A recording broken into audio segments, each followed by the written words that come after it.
Muy buenos días.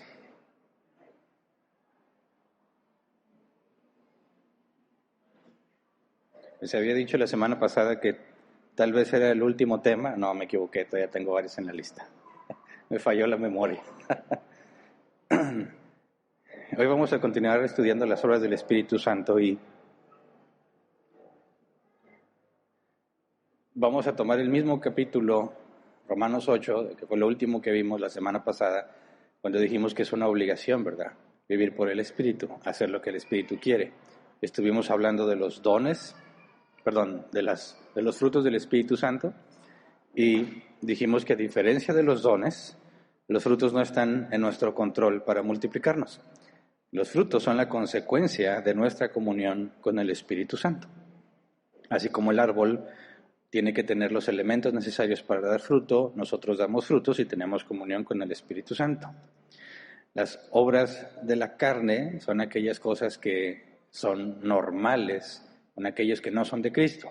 Y quisiera aclarar para que no haya confusión ahí, que no estoy diciendo que siempre están haciendo las cosas mal, ¿verdad? No. Pero tenemos que tener en cuenta que cuando vivimos en el mundo y vivimos en una sociedad, y no todos tenemos las mismas creencias ni los mismos valores, obviamente hay una especie de máscara que todas las personas usan, ¿verdad? Donde se muestran amables, sonrientes. Si le preguntas a alguien si está bien, prácticamente siempre te van a decir que sí, aunque no estén bien. Hay mucha adulación, ¿verdad? Decirle a alguien que está en autoridad que está bien, solo porque está en autoridad, no porque esté bien, ¿verdad? Tratar bien a alguien porque tiene dinero, tratar bien a alguien porque quieres un favor, etcétera, etcétera. Entonces, aparentemente, cuando tú ves el mundo y su comportamiento, todo se ve bien. Las personas se ven amables, pacientes en el trabajo, hay compañeros muy amables, muy trabajadores, pero cuando las cosas se ponen mal, cuando algo no nos gusta, es cuando empieza a salir realmente como eres, ¿verdad? Es lo que está bajo la superficie. Entonces, cuando la Escritura nos habla de las obras de la carne, no está hablando de la percepción general que tú tienes cuando ves a las personas del mundo, sino lo que hay en las personas del mundo, que en mi experiencia, cuando estás en el mundo y parece que todo está bien, realmente no, hay muchas cosas que no te dicen, ¿verdad? Y me da mucha risa cuando nos vamos enterando de los apodos de la gente, por ejemplo, en la oficina, ves compañeros de trabajo que de repente salen, ¿sabes cómo le dicen a este? ¿Cómo le dicen? No, pues le dicen, no sé, el doctor Simi, cosas así, ¿verdad? Y sueltas la carcajada, porque sí se parece. Pero nunca lo escuches directamente, ¿verdad? Son cosas que se dicen acá cuando no estás presente. Y te preguntas, ¿quién sabe qué dirán de mí, verdad? ¿En qué se habrán fijado? Porque a todos les ponen un apodo según su físico, según su apariencia, ¿verdad? A uno le decían el hombre araña y no entendía por qué hasta que me explicaron y así, ¿verdad? A uno le dicen el gigante, el chaparro, el chiquilín y son opuestos a su físico. Y tú sabes que no, normalmente no se los dicen directamente, es una conversación a tus espaldas. Y eso es, ponle todavía algo gracioso, algo comprensible como juego, pero luego encuentras chismes, traiciones, se echan tierra entre ellos, como decimos los mexicanos, ¿verdad? Tratan de perjudicarse entre ellos, pero cuando tú los ves platicando parece que son muy amables, parece que son buenos amigos. Entonces, cuando tú consideras lo que hay en el mundo, no la percepción que tú tienes de las personas, sino lo que hay en las personas, la Escritura nos habla de las obras de la carne. Y luego Pablo la contrasta con los frutos del Espíritu, que es lo que tú esperas que esté en todo cristiano. Así como cuando el mundo traiciona, el mundo murmura, el mundo te da la espalda, no debería asombrarnos porque así es el mundo. Cuando un cristiano manifiesta los frutos del Espíritu, amor, gozo, paz, paciencia, benignidad, fe, bondad, mansedumbre y templanza, no debería asombrarnos. Eso es lo que se espera de un cristiano. Alguien que está caminando como corresponde a un cristiano, aunque no se lo proponga, son visibles los frutos del Espíritu. Entonces, un hijo de Dios debe ser fácilmente identificable cuando está en el mundo. Debe saltar a la vista. Un hijo de Dios debe de ser muy útil donde quiera que esté, en el trabajo, con la familia, con los amigos, con los vecinos, en la escuela, donde sea. Es imposible que un cristiano pase desapercibido, empezando por la forma de hablar. Por eso dijimos que si los del mundo no pueden identificarte como cristiano con facilidad, algo estás haciendo muy mal. Algo estás haciendo muy mal, porque es imposible ocultar los frutos del Espíritu. Ahora, el día de hoy, partiendo de lo que el Espíritu Santo está haciendo internamente, vamos a tocar un tema un poco diferente, que tiene que ver con la obra de intercesión del Espíritu Santo. El Espíritu Santo intercede por nosotros, pero si recuerdan, hace algunos meses, como entre 5 y 6 meses, estudiamos los oficios de Cristo. Y uno de los oficios de Cristo es ser nuestro gran sumo sacerdote. Y por definición, el sumo sacerdote está para interceder por el pueblo, ¿verdad? El sumo sacerdote ofrecía sacrificios, cumplía con rituales diarios, mensuales, anuales, etcétera, etcétera, para que el pueblo de Dios estuviera en paz con Dios. Por medio de la obediencia del sumo sacerdote como representante, obediencia a la ley, Dios trataba a los israelitas, a su pueblo, como si fuesen ese sumo sacerdote. Por definición, el sacerdote intercede por el pueblo. Ahora, la Biblia especifica que tenemos un gran sumo sacerdote, Jesucristo hombre, ¿verdad? Y que en su naturaleza humana está sentado a la diestra del Padre. Y que si es nuestro gran sumo sacerdote, intercede por nosotros. Y como Él no muere, a pesar de que tiene su naturaleza humana, es una naturaleza humana glorificada, la que la Biblia dice tendremos nosotros en la resurrección. Así que Jesús no muere, y si tiene ese oficio para siempre, como estaba profetizado, eres sacerdote para siempre, según el orden de Melquisedec, así se decía del Mesías, entonces por siempre Jesús intercederá por su pueblo. Obviamente hasta que llegue la glorificación, donde ya no será necesaria la intercesión, porque ya no habrá más pecado en nosotros. Entonces, si el ministerio, uno de los oficios de Cristo es el sumo sacerdote, es interceder por nosotros, y luego el apóstol Pablo nos habla de el Espíritu Santo intercediendo por nosotros, como que se traslapan las funciones, podríamos pensar. Como que, entonces, ¿qué está intercediendo Jesús y qué es lo que hace el Espíritu Santo? Por ejemplo, vamos a Romanos 8, versículos 26 y 27, dice: asimismo, en nuestra debilidad el Espíritu acude a ayudarnos. No sabemos qué pedir, pero el Espíritu mismo intercede por nosotros con gemidos que no pueden expresarse con palabras. Y Dios, que examina los corazones, sabe cuál es la intención del Espíritu, porque el Espíritu intercede por los creyentes conforme a la voluntad de Dios. Entonces, desde aquí podemos decir con toda certeza que el Espíritu Santo intercede por los hijos de Dios. Pero también el oficio de Jesús como sumo sacerdote es interceder por nosotros. Entonces, ¿cuál es la diferencia, verdad? ¿Cómo distinguimos la obra de Cristo de la obra del Espíritu Santo con respecto a la intercesión? Eso es lo que vamos a estudiar hoy. Y para poder entender lo que está aquí en cuanto a los gemidos indecibles, porque lo viví, he visto, genera desviaciones muy graves a la hora de que las personas llegan a estos pasajes, se vuelve fundamental entender qué es lo que está haciendo el Espíritu Santo aquí. Entonces, estamos estudiando las obras del Espíritu Santo y esta en particular, la intercesión por medio de gemidos indecibles, se vuelve fundamental para evitar desviaciones graves con respecto a lo que hacemos cuando oramos.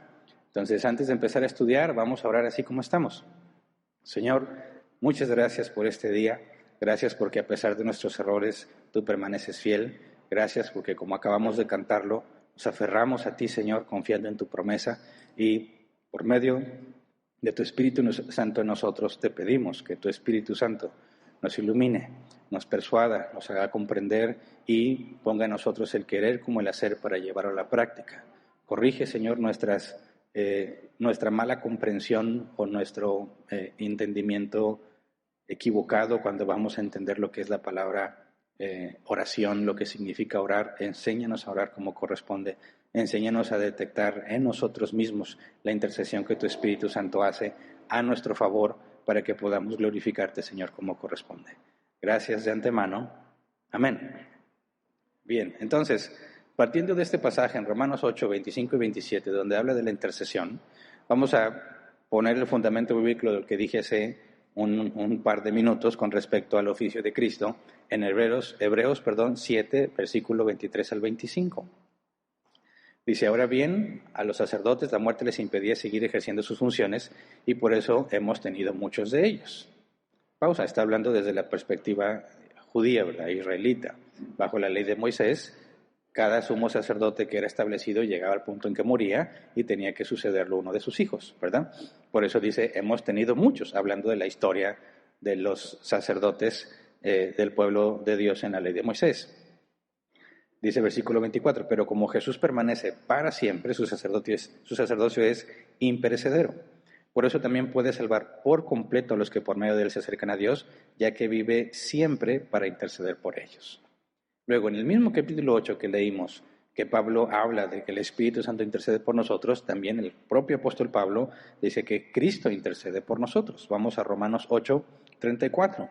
Dice, ¿quién condenará? Cristo Jesús es el que murió e incluso resucitó y está a la derecha de Dios e intercede por nosotros. Entonces Pablo está hablando claramente, aún en el mismo capítulo, de la intercesión de Jesús y la intercesión del Espíritu Santo. Entonces, ¿cuál es la diferencia? Eso es lo que trataremos de responder. Para poder comprender cuál es la diferencia, tenemos que comprender con profundidad qué significa lo que Pablo dice cuando nos comenta que el Espíritu Santo intercede por nosotros con gemidos que no pueden expresarse con palabras. Así que vamos a esos versículos en el original para poder entender las palabras que están ahí y poder concluir correctamente, porque cuando hablamos de oración, cada persona entiende algo diferente, ¿verdad? Si tú te pones a hablar con cristianos sobre el tema de la oración, tienes que entender qué doctrina sostienen ellos con respecto a la oración para ver si estamos usando la misma palabra con el mismo significado.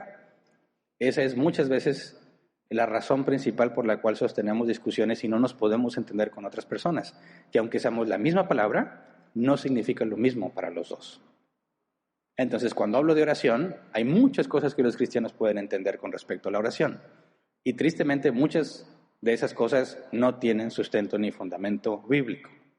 Entonces, vamos a Romanos 8, versículo 26 al 27, para detenernos brevemente en las palabras y luego ir desglosándolas. Dice asimismo, en nuestra debilidad el Espíritu Santo acude a ayudarnos. No sabemos qué pedir, pero el Espíritu mismo intercede por nosotros. Está ahí. No sabemos qué pedir. ¿De qué nos está hablando aquí en cuanto a pedirle a Dios? Cuando vamos al original, cuando dice no sabemos qué pedir, la palabra pedir se traduce en muchos otros versículos como orar. La palabra pedir aquí es el griego literal orar. Entonces cuando dice no sabemos qué pedir, no está hablando de una petición X, ¿verdad? No está hablando de algo que deseas nada más. Es no sabemos qué orar. No sabemos qué orar. La palabra orar en griego, según el diccionario de Helps, debe traducirse como intercambiar deseos. Interactuar con Dios, cambiando los deseos humanos por los deseos de Dios. Entonces, lo primero que hay que poner en orden es qué significa orar bíblicamente. No como te enseñaron a ti, como te enseñó tu pastor, tu abuelito, quien sea que te haya enseñado, porque hay muchas doctrinas con respecto a la oración. Pero si esas doctrinas no tienen un fundamento bíblico claro, entonces es una falsa doctrina, ¿verdad? Y no deberíamos escucharla a pesar de que hayamos sido enseñados así. Entonces, cuando hablamos de orar, lo primero que hay que dejar en claro es que no es solo pedir. Sí se piden cosas al orar, pero no se trata de pedir. ¿Me explico? Porque se cometen muchos errores en la oración que no comprendemos bien lo que significa orar.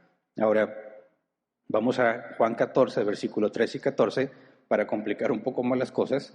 Juan 14, 13 al 14 dice, cualquier cosa que ustedes pidan en mi nombre, yo la haré. Así será glorificado el Padre en el Hijo. Lo que pidan en mi nombre, yo lo haré. De aquí se formula esta doctrina. Lo que le pidas a Dios, si se lo pides en su nombre, te lo va a dar.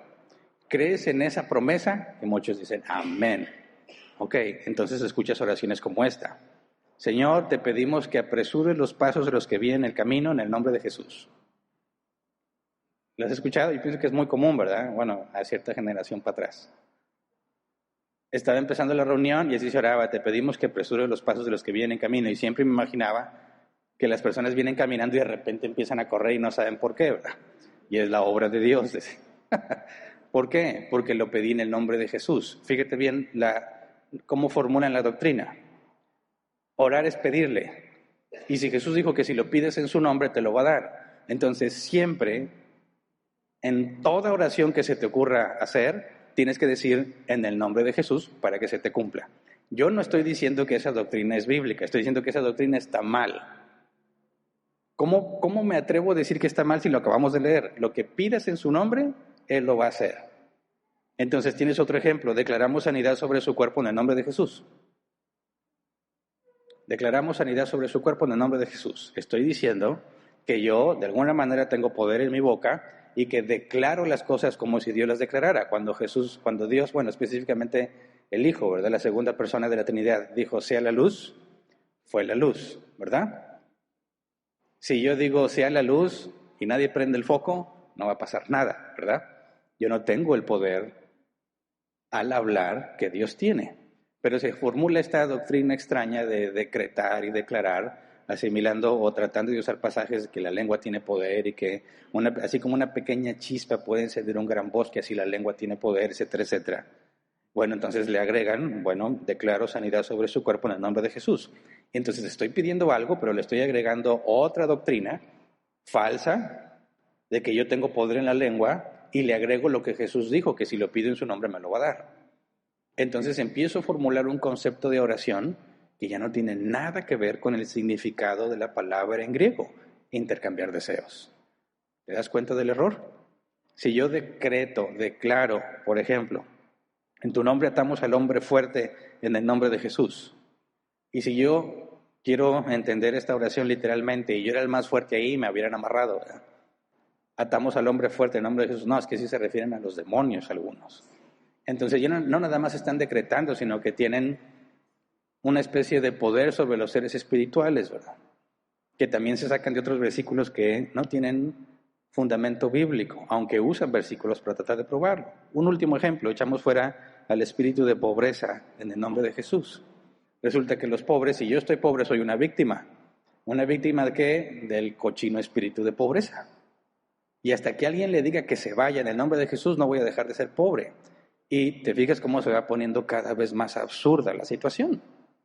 Porque ahora resulta que no tiene nada que ver mi negligencia, mis malas decisiones, y que si cae dinero en mis manos me lo gasta en cosas que no debería de gastar. Todo eso es culpa del cochino espíritu de pobreza.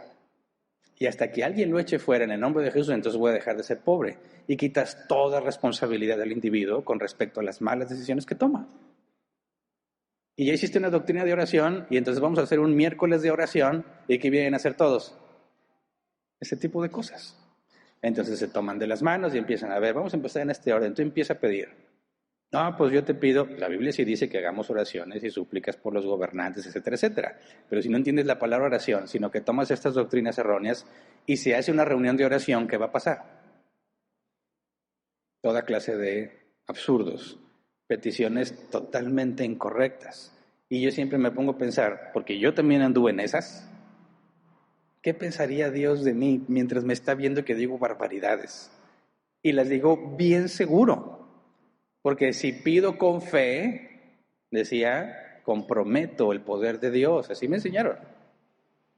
Dios está sentado en su trono y luego yo oro con fe, dice, espérame, algo está pasando en el mundo, dice Dios, y es la fe de Hernán que me sorprende. Y no le puedo negar lo que me pide por esa gran fe que tiene. Ahora resulta que ya Dios dejó de ser soberano y se ve comprometido porque yo decidí tener un pensamiento mágico en mi mente de algo que yo anhelo con todo mi corazón y le llamo fe a eso. Y ni siquiera la palabra fe en griego tiene que ver con desear algo. Entonces es muy fácil desviarnos. Y en el tema de la oración, aunque se dicen bíblicos, publican en Facebook. Ayúdenme a orar por tal situación. Ok. ¿Por qué? ¿Qué tal si no lo hubieras publicado? ¿Necesitas publicarlo? ¿Para qué lo publicas? Pues para montonear a Dios. Quizás Dios va a decir, no, nomás estás orando tú, júntate unos 10 de perdido. Bueno, Señor, lo publiqué en mi Facebook, en mi Instagram, en cualquier red social, y ya somos como 200, que para empezar es pura mentira que van a orar por ti. ¿Verdad? Seamos honestos. Orando, mentira del diablo. Mentira del diablo, no están orando, no es cierto. No oran ni ellos mismos por ellos mismos. Orando, hermano, en oración, mentira del diablo, le agregan a la falsa doctrina mentiras. ¿Tú crees que se puede engañar a Dios? Decir, a ver, Dios dijo, uy, aquí ha de haber mucha gente orando. Tiene 500 likes y como 80 comentarios de personas diciendo que está en oración. ¿Tú crees que eso va a mover a Dios para que diga, bueno, yo creo que sí es buen marketing, si le cumplo lo que pide, voy a lograr esta buena opinión, ¿verdad? Entonces, si yo logro juntar más seguidores y le pido y tengo más alcance, que si Dios se anime a hacer una mejor inversión, porque el marketing le va a salir mejor. Eso es absurdo. Se nos olvida por completo qué significa la palabra griega orar. Intercambiar deseos. Intercambiar deseos. Entonces, cuando tienes un familiar enfermo y pides que se ore, ¿qué es lo que estás pidiendo? ¿Que sane? ¿Puedes convencer a Dios de que sane a una persona?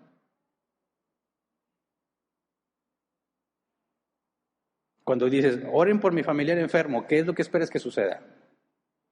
Yo entiendo que quieres sentirte apoyado. Eso es perfectamente válido.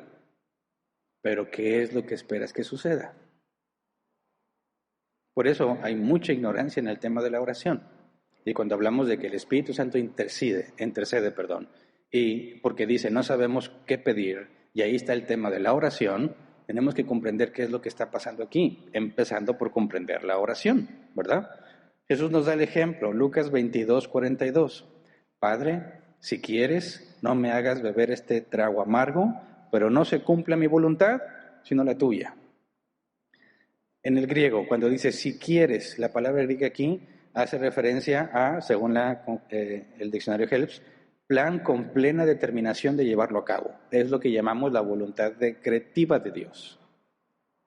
Distinguimos en la voluntad decretiva y la voluntad preceptiva, en las cosas que Dios quiere. La voluntad decretiva es aquello que Él ha ordenado que suceda y es imposible frustrarlo. Lo que Dios haya dicho desde antes de la fundación, desde antes del tiempo, aunque no tiene sentido decir antes del tiempo, ¿verdad? Lógicamente, en términos lógicos, antes del primer instante del tiempo y de la creación, Dios había ordenado todas las cosas en su voluntad decretiva y todas se cumplirán al pie de la letra. Existe esta otra voluntad, la preceptiva, que el diccionario Helps, que también está mencionado en este versículo, lo traduce como deseo, lo que Dios prefiere que pase, la mejor oferta. Cuando lees los mandamientos y dice no robes, ¿es voluntad de Dios que no robes? Sí. Entonces, ¿por qué hay gente que roba? Si es la voluntad de Dios que no robes y la gente roba, ¿qué pasa con Dios y su voluntad? Bueno, cuando hablamos de la voluntad preceptiva, nos referimos a lo que Dios te dice que debes hacer como la mejor opción para ti. Lo mejor que puedes hacer por ti mismo es que no robes, que no codicies la mujer de tu prójimo, ni su casa, ni su bestia, ni nada de lo que tenga. Pero depende de ti si lo haces o no. ¿Se entiende? La voluntad preceptiva es, esto es lo mejor que puedes hacer, pero depende de ti si lo haces o no. Entonces, ¿tenemos la capacidad de robar? Sí. ¿De dar falso testimonio? Sí. Pero es la voluntad de Dios que no lo hagas, su voluntad preceptiva. Pero la voluntad decretiva, una característica es que es oculta. Nadie la sabe, solo Dios. De manera que no te puedes anticipar. El ejemplo más claro es que tienes que preguntarte, si Satanás supiera que maltratando a Jesús y matándolo se obtenía la redención para todo el pueblo de Dios, la pregunta es, ¿lo hubiese hecho? La propia Biblia responde que no, era algo que estaba oculto para ellos. Satanás se encontró a sí mismo, mientras él tenía el propósito de dañar, por así decirlo, en la naturaleza humana a Dios mismo, a la segunda persona de la Trinidad, se encuentra que fue usado por Dios para salvar a los elegidos por Dios. ¡Qué coraje! Quieres hacer lo malo y dañar, frustrar los planes de Dios y resulta que por medio de eso que hiciste se cumplen los planes de Dios. ¡Qué coraje! Pero eso es la característica principal de la voluntad decretiva. Nadie la conoce hasta que se cumple. Por ejemplo, estás casada con ese viejo feo que tienes. ¿Cómo vine a quedar yo aquí? Dicen las señoras, me hizo mensa. Casi todas las señoras de cierta edad les he escuchado decir eso. Mira, me casé con este porque me hizo sonsa, yo pensé que tenía dinero. Ok, pero te casaste. Fue la voluntad decretiva de Dios. ¿Cómo fue que te casaste con ese viejo feo? Así Dios lo había ordenado. Pero cuando te casaste con él, tú no tenías idea de lo que Dios había ordenado. Cuando fueron declarados marido y mujer y firmaron, aunque no hayas firmado, se fueron a vivir juntos, se cumplió la voluntad decretiva de Dios, de manera que puedes decir, esto es lo que Dios había ordenado desde antes de la fundación del mundo. Aún tus pecados, pequé, Señor, ¿por qué? Así está ordenado. No significa que Dios te hizo pecar. Dios permitió que pecaras porque Él tiene un propósito, desde antes de la fundación del mundo. Entonces, la voluntad decretiva no la puedo conocer antes de que se cumpla. La conozco desde el momento en que se cumple. ¿Se entiende? Entonces, volvemos a la oración de Jesús. Padre, si quieres, la palabra griega refiriéndose a la voluntad decretiva.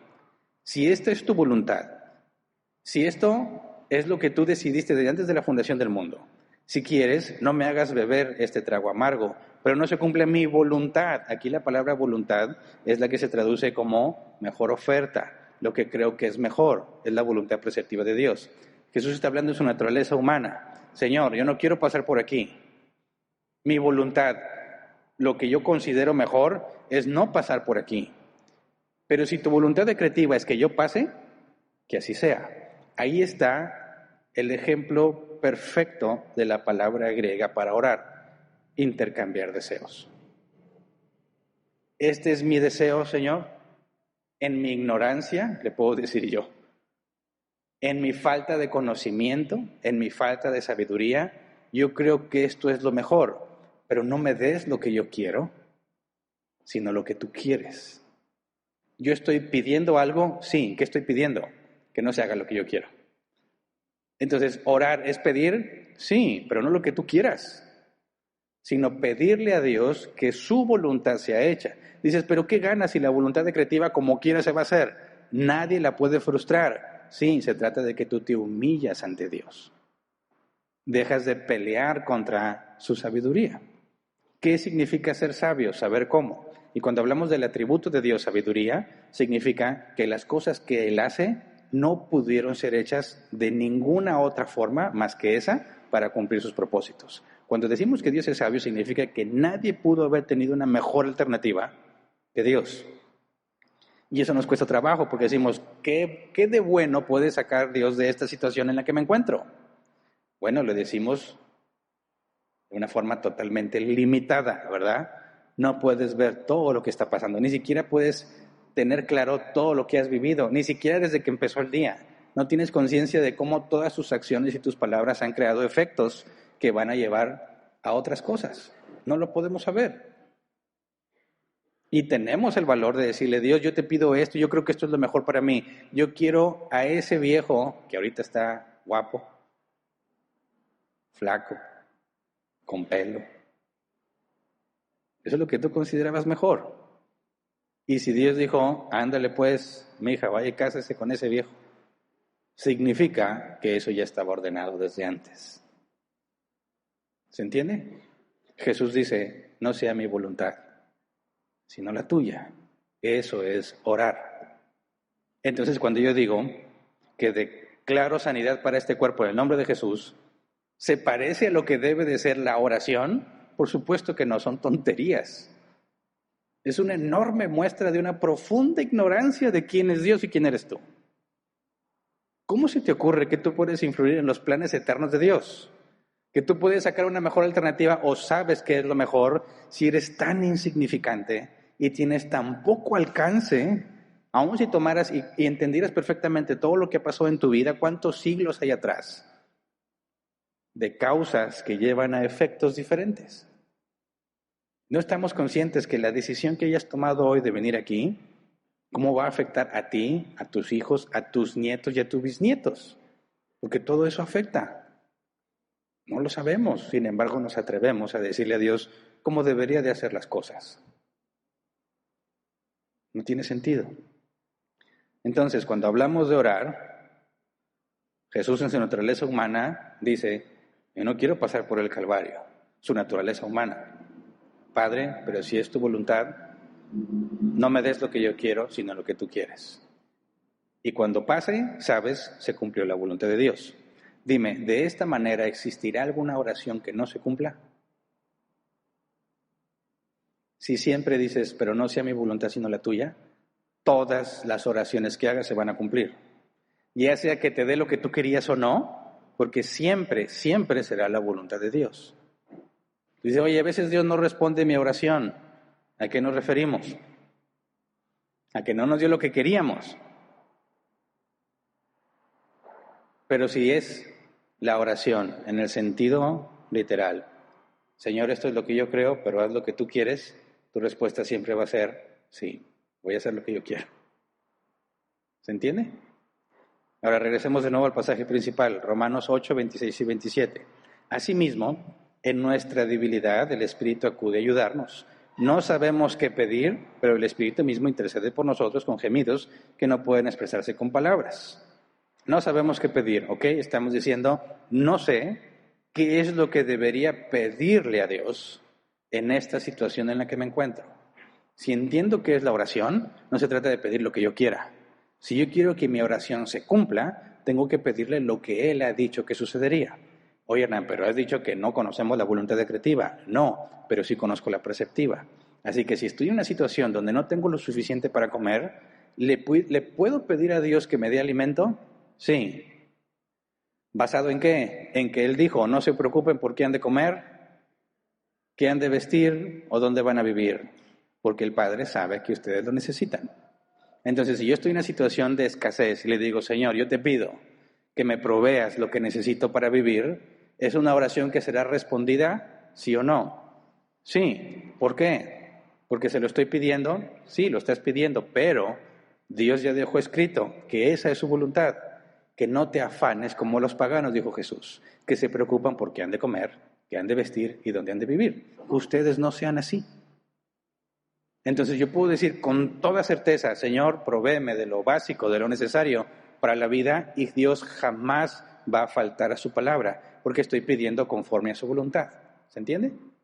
Pero hay situaciones donde no tengo información en la Biblia sobre qué debería de pedir. ¿Me explico? Fíjate bien el contexto. Cuando dice Pablo, no sabemos qué pedir, en el contexto inmediato retrocedemos unas palabras. Dice en el versículo 26 al inicio, asimismo, en nuestra debilidad, el Espíritu acude a ayudarnos. En nuestra debilidad. Ahí es el contexto. Cuando el Espíritu acude a ayudarnos e intercede por nosotros es en nuestra debilidad. La palabra debilidad en griego, diccionario Helps, se refiere a una dolencia que priva a alguien de disfrutar o lograr lo que le gustaría hacer. Se centra en las desventajas que acompañan a esta debilidad. ¿Qué se supone que el cristiano debe querer hacer siempre? La voluntad de Dios, la preceptiva. Lo que sabes que debe de hacer, vivificación. No hacer lo que Dios prohíbe, su voluntad preceptiva, mortificación. Estoy en un momento de debilidad. ¿Qué significa eso? No es que no sepa qué hacer. No tengo la capacidad de hacerlo. No tengo el deseo de hacerlo. Todo cristiano debe haber pasado por ahí muchas veces en su vida. Cuando te propones hacer las cosas bien y te esfuerzas y te esfuerzas y te esfuerzas y te esfuerzas y luchas contigo mismo, vas a empezar a acercarte al momento en el que vas a decir, no puedo más, no puedo más, no puedo hacer todo lo que tengo que hacer. Vas a llegar a la conclusión del apóstol Pablo. El mal que no quiero hacer termino haciéndolo. Y lo bueno que quería hacer no lo hago. Y avanzas y llegas a un punto en el que estás tan agotado de la vida, hay tantas cosas que debes de hacer y dices, no puedo más. Y muchas veces se debe a negligencia y pecado. Te has permitido cosas que no debiste permitirte. Y te sientes cada vez más débil, menos deseoso, ni siquiera tienes la mínima intención de hacer lo que sabes que debes hacer. Tú mismo te has puesto en una situación donde estás incapacitado para hacer lo correcto que deberías hacer. ¿Qué hacemos cuando estamos errando y errando y errando y errando y errando? No se arregla la situación, no avanzas. No estás haciendo todo lo que deberías estar haciendo y no te quedan fuerzas para hacerlo. ¿Qué es lo que sucede ahí? Esos son los momentos de debilidad. Fíjate lo que dice la definición, en las desventajas que acompañan esa debilidad. O sea, no puedes hacer lo que te gustaría hacer porque estás en desventaja. Me atrevo a decir que el 99.99% de las veces se debe a las cosas equivocadas que hemos hecho. Por ejemplo, y esto es muy común, dices, ¿sabes qué? Estoy muy cansado, no voy a la iglesia. No pasa nada, es una vez. Pasa el tiempo, otra vez estás cansado, otra vez estoy cansado, no voy a la iglesia. Y empiezas a bajar tu estándar. Si ibas siempre a la iglesia, como sintieras como te sintieras, llega el punto en que dices, no, pues tampoco hay que ser tan fanático, dicen algunos. Tampoco, ¿verdad? También hay que descansar. Dios dice que hay que reposar y te empiezas a autojustificar. Entonces te sientes cansadito y ya no vas. Y luego te vas a sentir cansadito más seguido. Entonces, no, pues no, es que no he podido, me he sentido muy cansado. Y parece que no pasa nada, parece que en cualquier momento en que te decidas vas a retomarlo como si nada, pero eso no es así, no funciona así. Sabes, cuando te pones a hacer ejercicio, dicen que si pasan, si no me equivoco, 3 semanas sin que hagas ejercicio, pierdes la condición que tenías y vuelves a empezar. En la vida cristiana, ¿qué pasará cuando dejas de orar, cuando dejas de buscar a Dios, cuando dejas de congregarte? Va a ser algo muy similar. Empiezas a decir, empiezas a pensar que como no te ha pasado nada, porque algunos piensan que si no voy a la iglesia, de repente va a caer un rayo y te va a consumir. No vas y dices, no me pasó nada, estuvieron buenos los tacos, me pasé muy a gusto. No es tan grave como pensaba. Bueno, hasta que llegue el día malo. Y estás completamente debilitado, incapacitado para permanecer firme. ¿Por qué? Porque tu mente está llena de cosas que no son las cosas de Dios. Razonas como el mundo, piensas como el mundo, y cuando llega la hora en que tienes que permanecer firme en las cosas de Dios, estás totalmente incapacitado para hacerlo y cometes errores serios. Dices, ¿por qué? ¿Qué es lo que me pasó? ¿Por qué estoy aquí? ¿Por qué a mí, Señor? Bueno, porque tenemos esa característica. No somos conscientes de todos los efectos que producen nuestras decisiones. Y cuando nos encontramos en un momento de debilidad, normalmente es la consecuencia de muchas cosas que ya hiciste mal. Cosas que te permitiste, que no debiste permitir. Entonces no puedes tomar la decisión correcta. No tienes la energía para permanecer firme. No sabes qué es lo que deberías hacer por tu propia negligencia. Estás en un momento de debilidad, ¿se entiende? Ya no puedo resolverlo, ya no está en mis manos, no soy capaz. Y tropiezas y tropiezas y tropiezas y no sales de esa situación. Y dices, ¿por qué? ¿Por qué a mí? ¿Estaré pagando algo como si fuera karma? No, es tu propia negligencia. Te vas poniendo en una situación donde tú mismo te estás debilitando. Pasan las cosas y se complica todo. Entonces, en ese momento de debilidad, yo ya estoy consciente, Señor, no puedo hacer lo que debo de hacer. No tengo ganas de hacerlo, no me nace hacerlo. No hay forma de que pueda cambiar. Así estoy. Y por más que le dice a Dios, cámbiame, no pasa nada. ¿Qué deberías de pedir? Ahora, si sabes bíblicamente que si pides conforme a su voluntad te será hecho, ¿qué es lo que necesitas en ese momento para salir de ahí? No lo sabes. No lo sabemos y es lo que la propia Escritura afirma. No sabemos qué pedir. Y es imposible que lo supieras porque tendrías que ser omnisciente. Tendrías que entender exactamente todas las causas que te han llevado a ese efecto para saber cómo corregirlas. No está en la capacidad humana de saber qué debemos de pedir. Entonces dices, bueno, pues voy a empezar a pedir locuras. Aunque lo haga con buena intención, oye, Señor, pues no tengo dinero, dame dinero. ¿Cómo sabes que eso es lo que necesitas? Porque tengo que pagar cosas.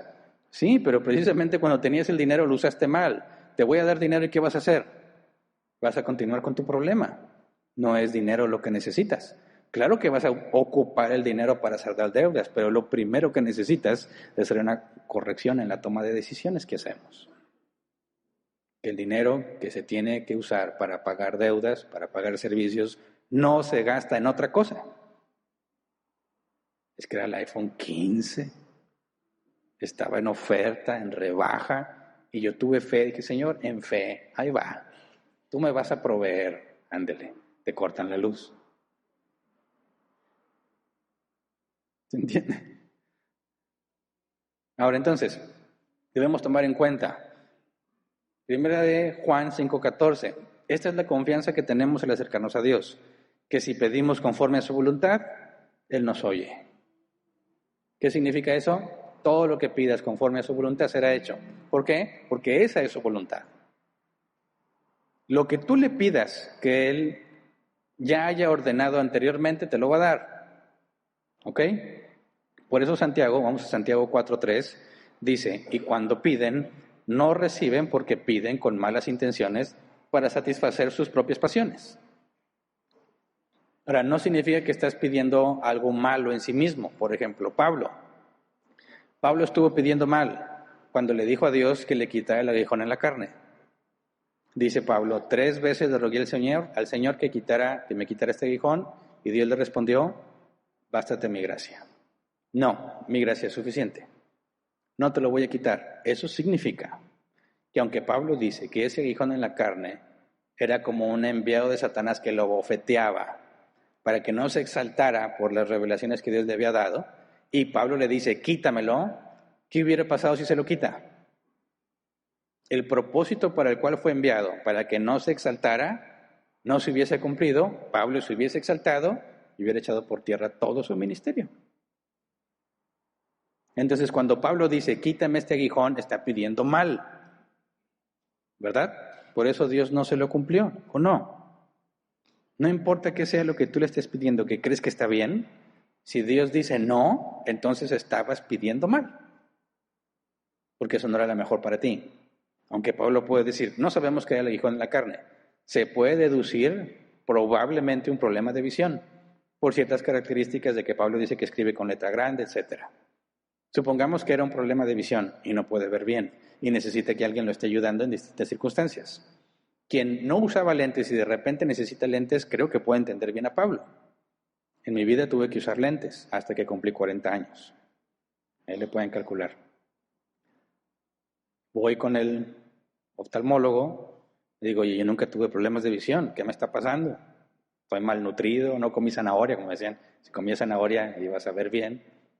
Dijo, no, es la edad. Oye, pues tampoco, ¿verdad? 40 añitos. Dijo, es que a los 40 años se pierde la capacidad de enfoque. ¿Cuántos años tiene usted? 40. Ándele, eso es. Ok, para que yo me atreviera a ir a los lentes, me negué mucho tiempo. No tengo por qué tener lentes, no los necesito, nunca tuve problema de visión. Hasta que ya no ves. Dices, pues ya, aunque no quiera, tengo que ir porque no veo. Señor, aquí está su cuenta. ¿Quién sabe cuánto me están cobrando? Tenía que foto y luego zoom. Ok, y pagas. Imagínate Pablo en sus viajes misioneros y de repente ya no ve. ¿Cómo le hace? ¿Cómo? ¿Qué problemita? ¿Por qué Dios me mandas esto? ¿No sabes que tengo que estar de viaje en constantes peligros? Yo resulta que no veo bien, eso me perjudica mucho. ¿Por qué? Quítame, Señor, este problema. Imagínate, Pablo, ¿cuántas personas fueron sanadas por medio de Pablo? Muertos resucitados, y él tiene ese problema. Señor, qué vergüenza. Yo decir, sano a un ciego y yo no veo bien. Bástate mi gracia, le dijo Dios. Así te quedas miope.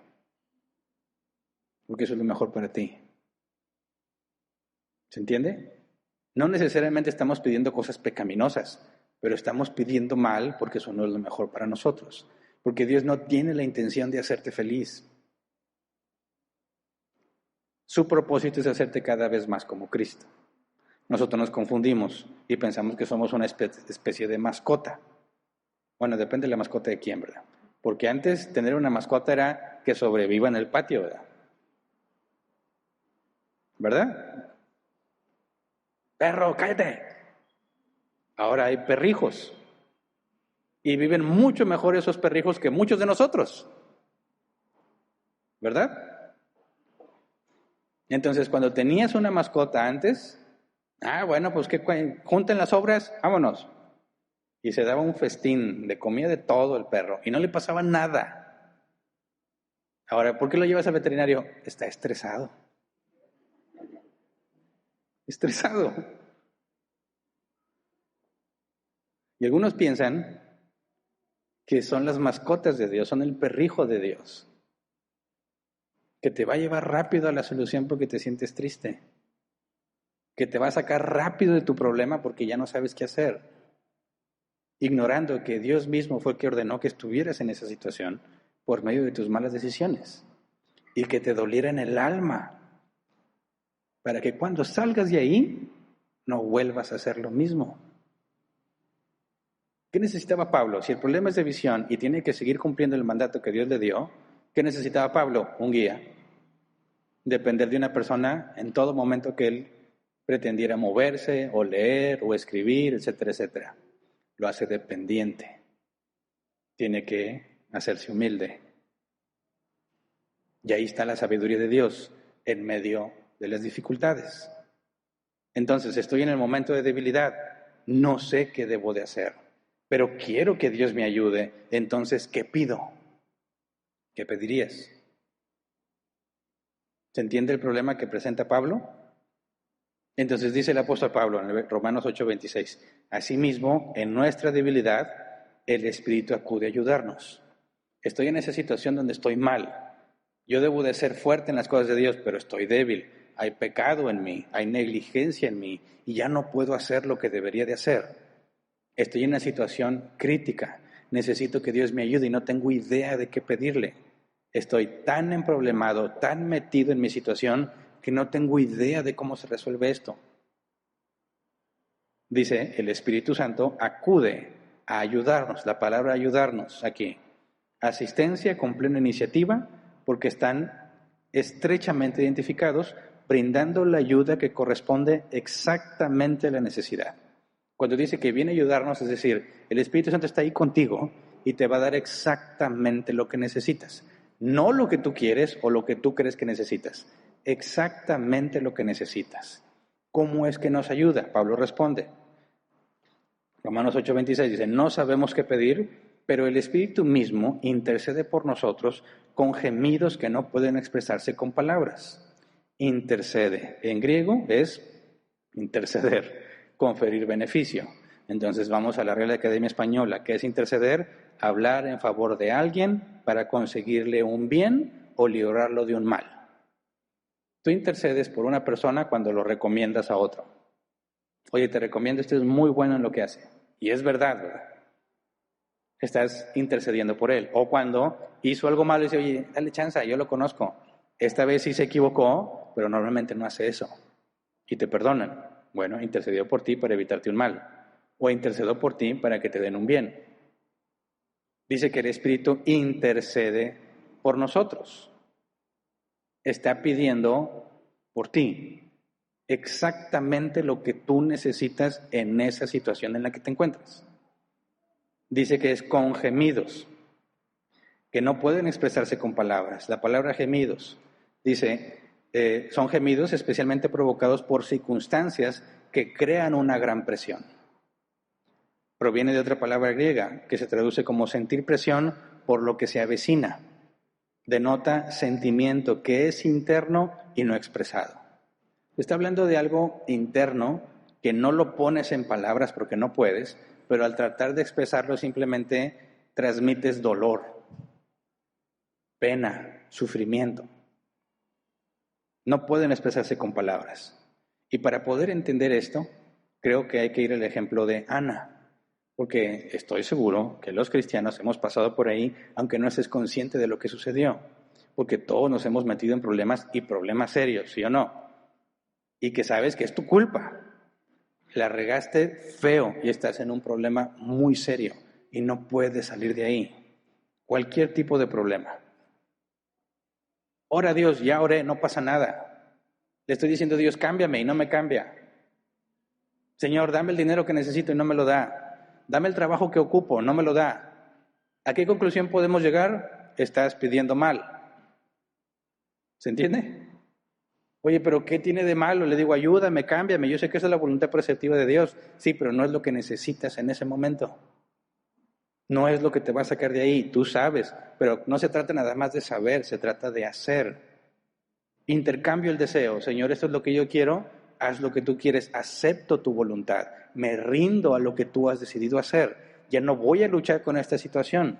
Si esto es lo que tú quieres, me entrego completamente, que fue lo que Jesús hizo en el Calvario. No quiero ir al Calvario, pero si esta es tu voluntad, se entregó por completo y no abrió su boca para quejarse. Eso es lo que se requiere para orar. Tú no puedes engañar a Dios para decirle, Señor, es tu voluntad y no la mía, si realmente no estás dispuesto a hacerlo. No podemos engañar a Dios. Es una oración vana. Es cosas que salen de la boca, pero no estás realmente persuadido. No estás realmente humillado. Le dices lo que sabes que tienes que decir, haz tu voluntad y no la mía, pero internamente rechazas lo que te está pasando. No estás dispuesto a aceptar que eso está ahí para tu bien y que en lugar de luchar con eso, tienes que abrazarlo de parte de Dios y hacer lo que corresponde. Es una negación a la realidad, una negación a la voluntad soberana de Dios para tu vida. Es que no tengo dinero. ¿Y qué has intentado? Todo. Bueno, todo lo que has hecho no es la voluntad de Dios.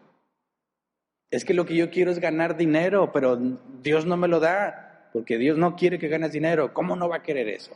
Y estás luchando con lo que Dios ha puesto en tu vida. Piensas que tú vas a poder convencer de alguna manera que Dios cambie las cosas en lugar de rendirte a lo que Dios ha mandado para tu vida. Por eso el apóstol Pablo decía, 3 veces le rogué, y Dios dijo, bástate mi gracia. Eso que tienes, Pablo, ese aguijón en la carne es gracia.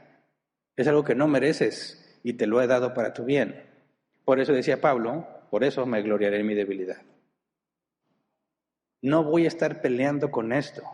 Entiendo que Dios me lo ha dado y entonces confío y descanso en Él en medio de donde estoy para poder hacer lo que me corresponde en medio de esa situación en lugar de hacer todo lo posible para cambiarla. Por eso vamos al caso de Ana, 1 Samuel 1, versículo 3 al 8. Ana es la madre de Samuel.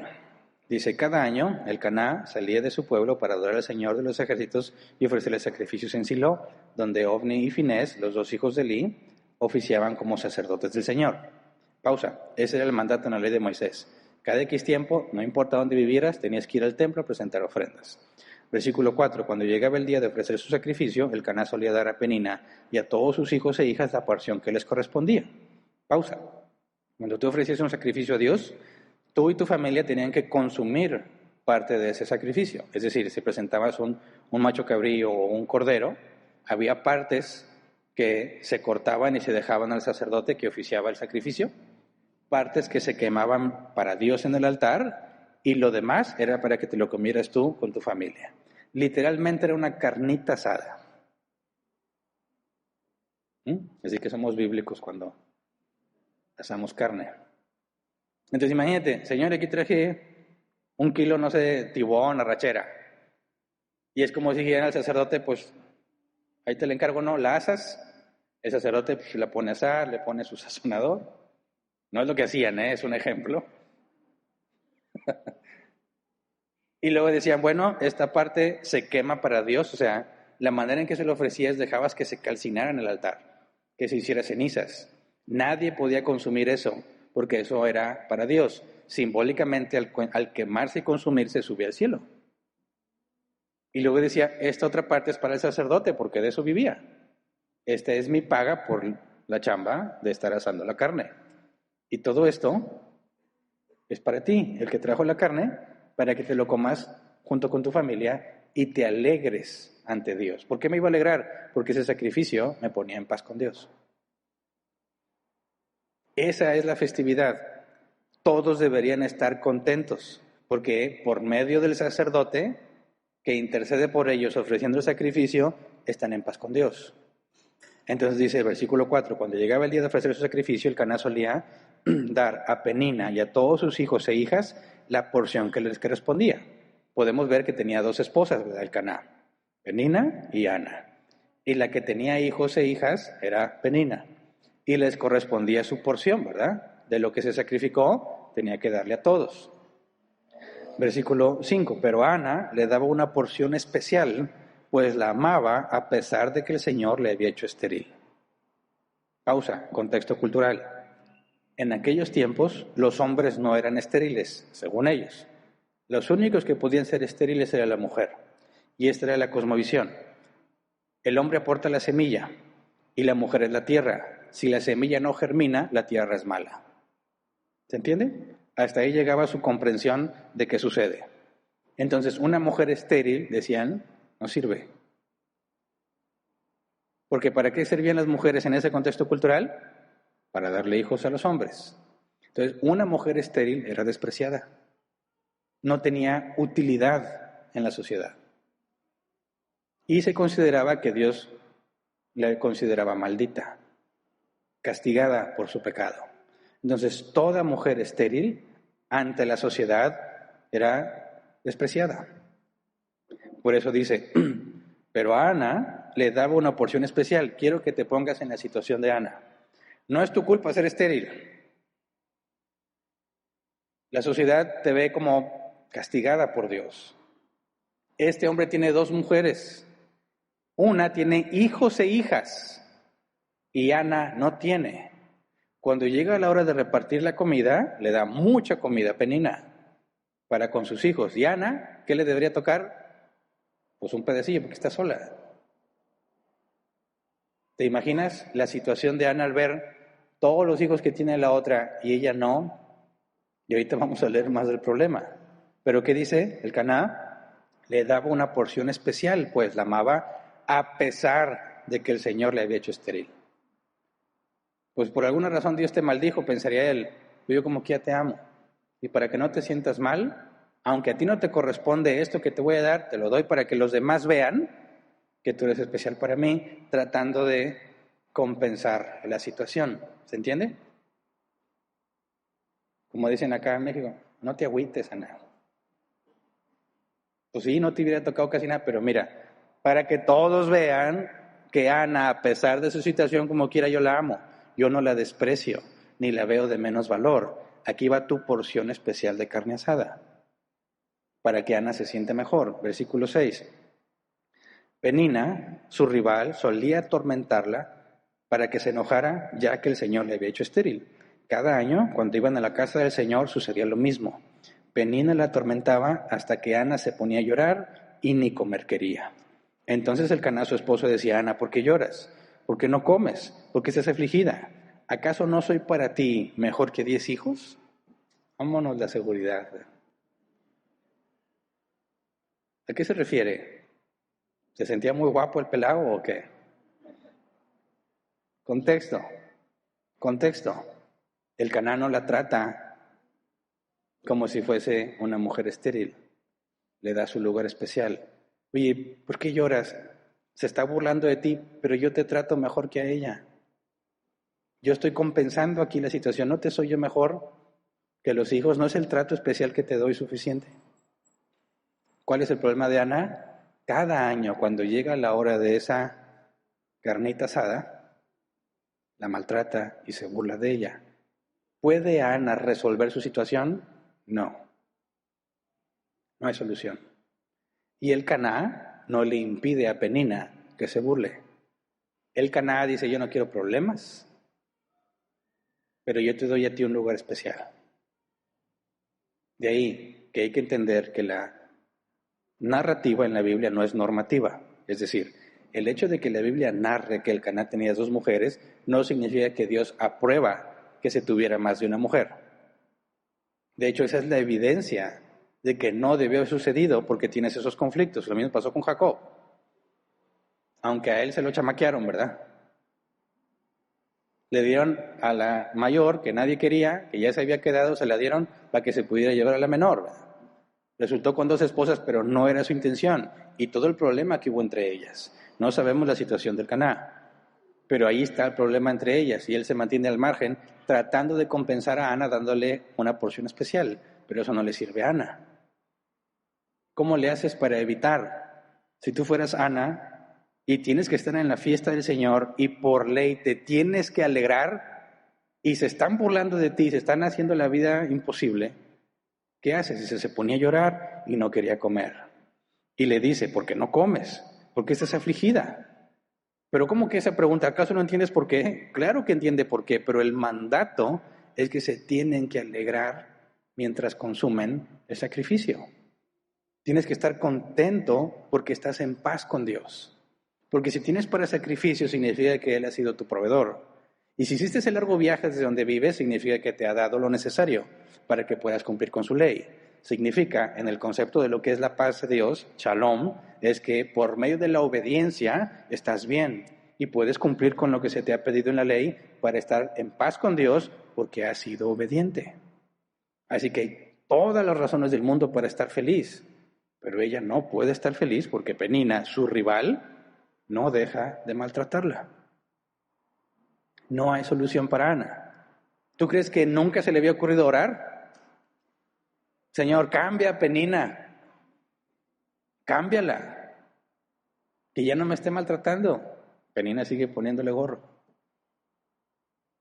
Cámbiame a mí entonces, Señor. Ayúdeme a esta situación. Sigue estando mal. Sigamos leyendo. Versículo 9 al 16. Estando en Silo, Ana se levantó después de haber comido y bebido, y a la vista del sacerdote Elí, que estaba sentado en una silla junto a la puerta del santuario del Señor, comenzó a orar al Señor con gran angustia y a llorar desconsoladamente.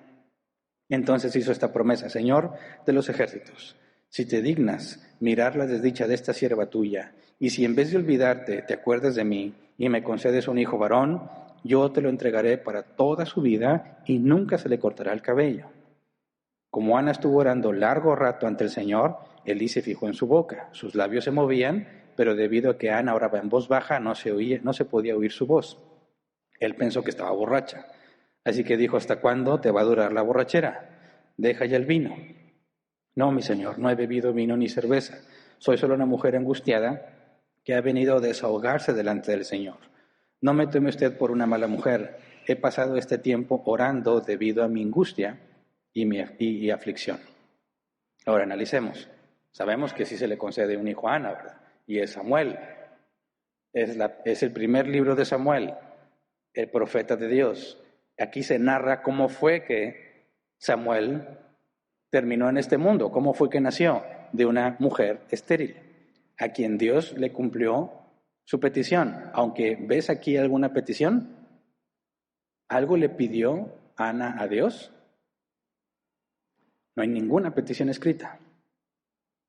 Por eso hay que ver con cuidado. Dice, comenzó a orar al Señor con gran angustia y a llorar desconsoladamente. Ana estuvo orando largo rato ante el Señor.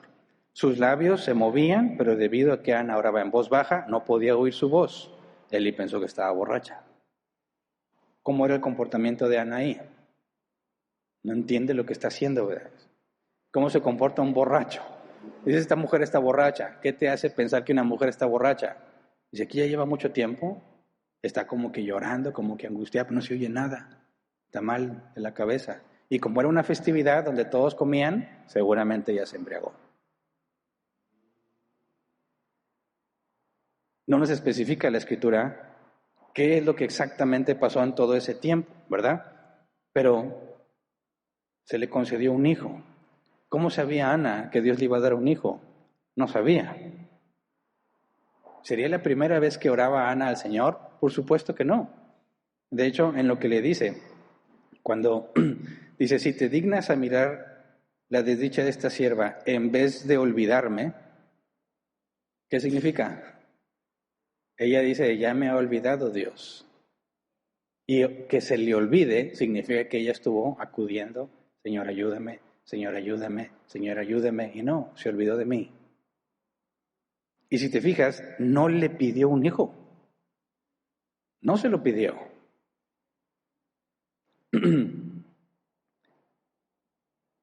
Ana está en un momento de debilidad, ¿verdad? Ella debería alegrarse ante el Señor.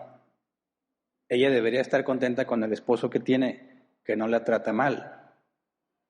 Ella debería alegrarse porque está bien, están con lo necesario y muy probablemente más para cumplir lo que Dios ha mandado y para estar en paz.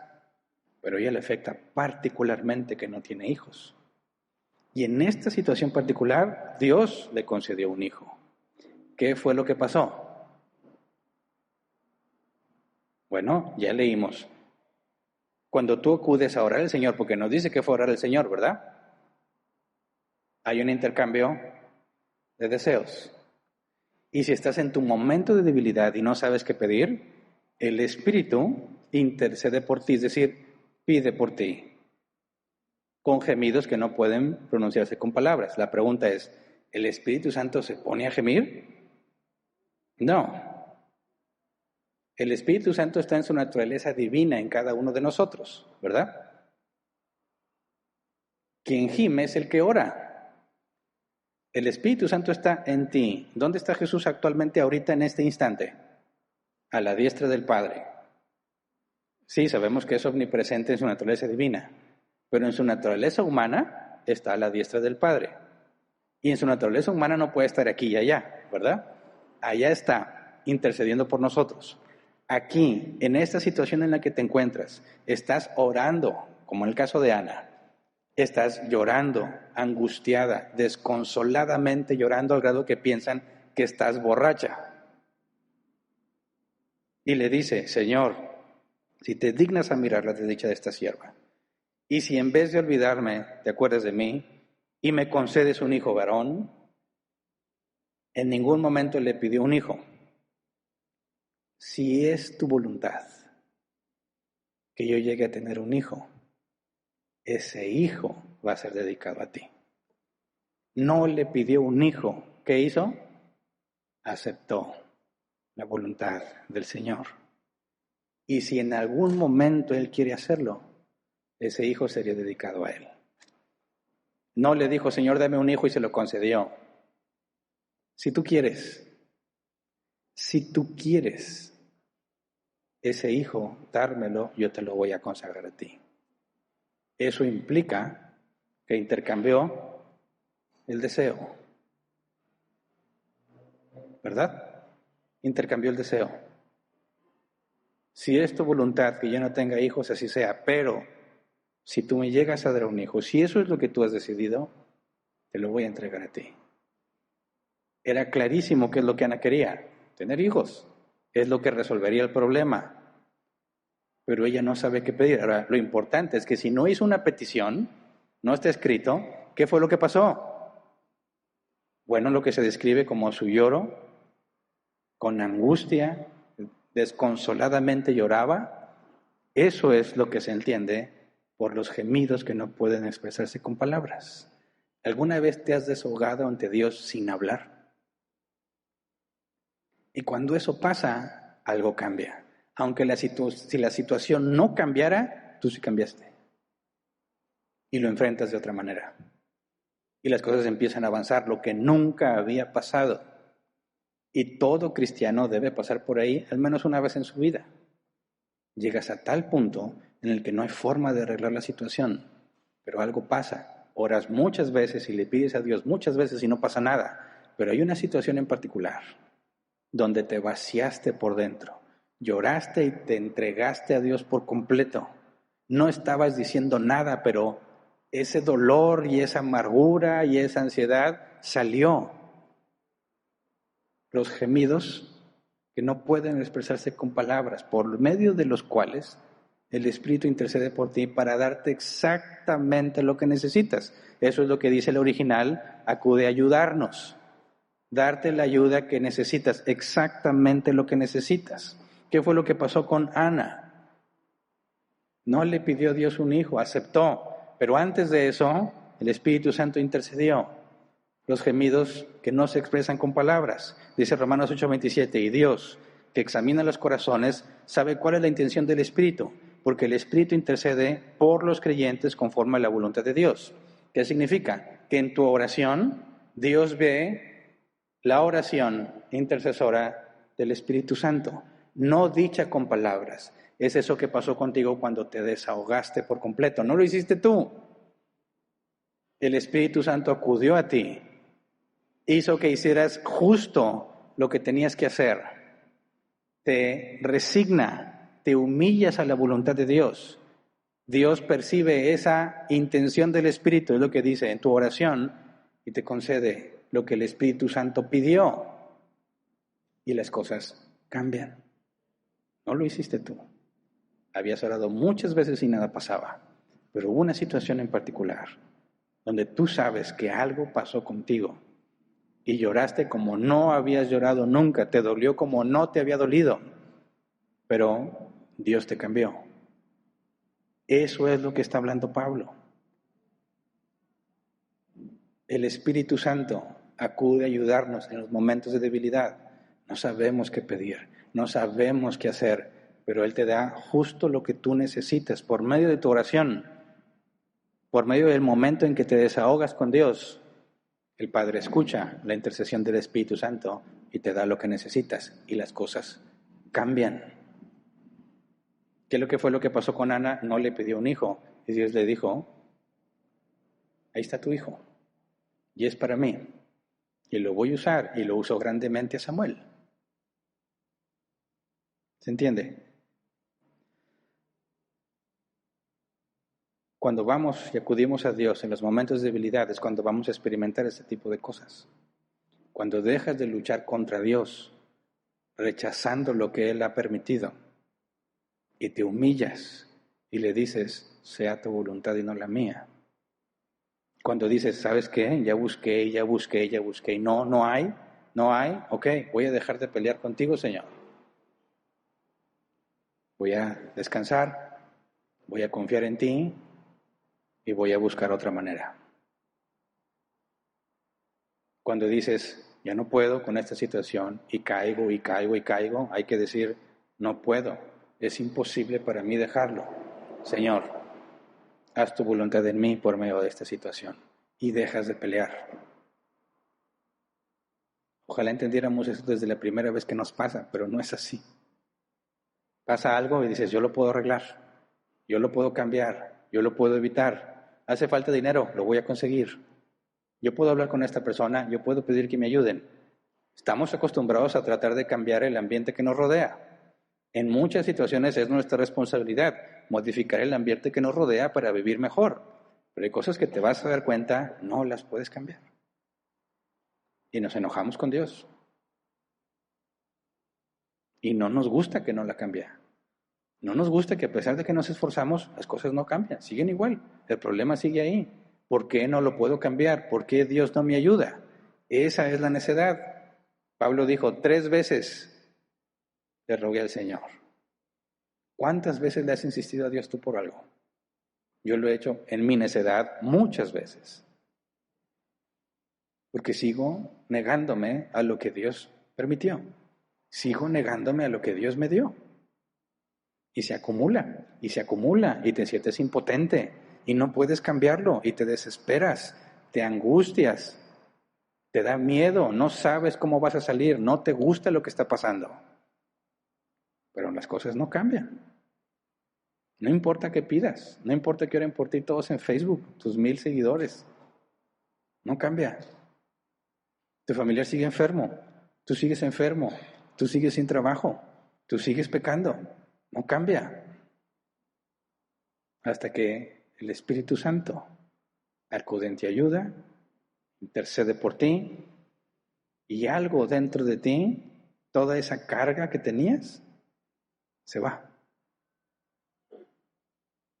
Todos deberíamos de pensar en el momento en que Dios te hizo nacer de nuevo. Todos aquellos que teníamos una vida en el mundo y de repente Dios te llamó y te transformó, es un momento que no debes olvidar nunca en tu vida. Porque estabas tan habituado a las cargas del mundo que cuando te hizo nacer de nuevo, te sientes tan ligero, tan en paz, porque sabes que ahora eres de Dios, que todo el mugrero que habías hecho fue perdonado. Y no hay palabras para describir lo que se siente saberse salvado por Dios. Hay una evidencia en ti. Las personas dicen, ya no eres el mismo, te cambió la cara, cambiaste, pero tú no has hecho nada distinto. Dios te cambió, te dio justo lo que necesitabas. Y ese tipo de eventos, la Biblia dice, sucederán otra vez en la vida del cristiano. En los momentos de debilidad, el Espíritu Santo acudirá. Y ese lloro y ese desahogo son los gemidos que no se pueden expresar en palabras, que el Espíritu Santo te lleva a comprender. Y le dices a Dios, sea tu voluntad y no la mía. Te humillas ante Él, y aunque el ambiente, lo que estaba alrededor tuyo no haya cambiado, tú cambiaste. Y entonces las cosas empiezan a cambiar. ¿Por qué? Porque ya no eres el mismo, ya no piensas igual, ya no estás luchando con Dios. ¿Me explico? Jesús intercede por nosotros físicamente, en su cuerpo, a la diestra del Padre, como sumo sacerdote.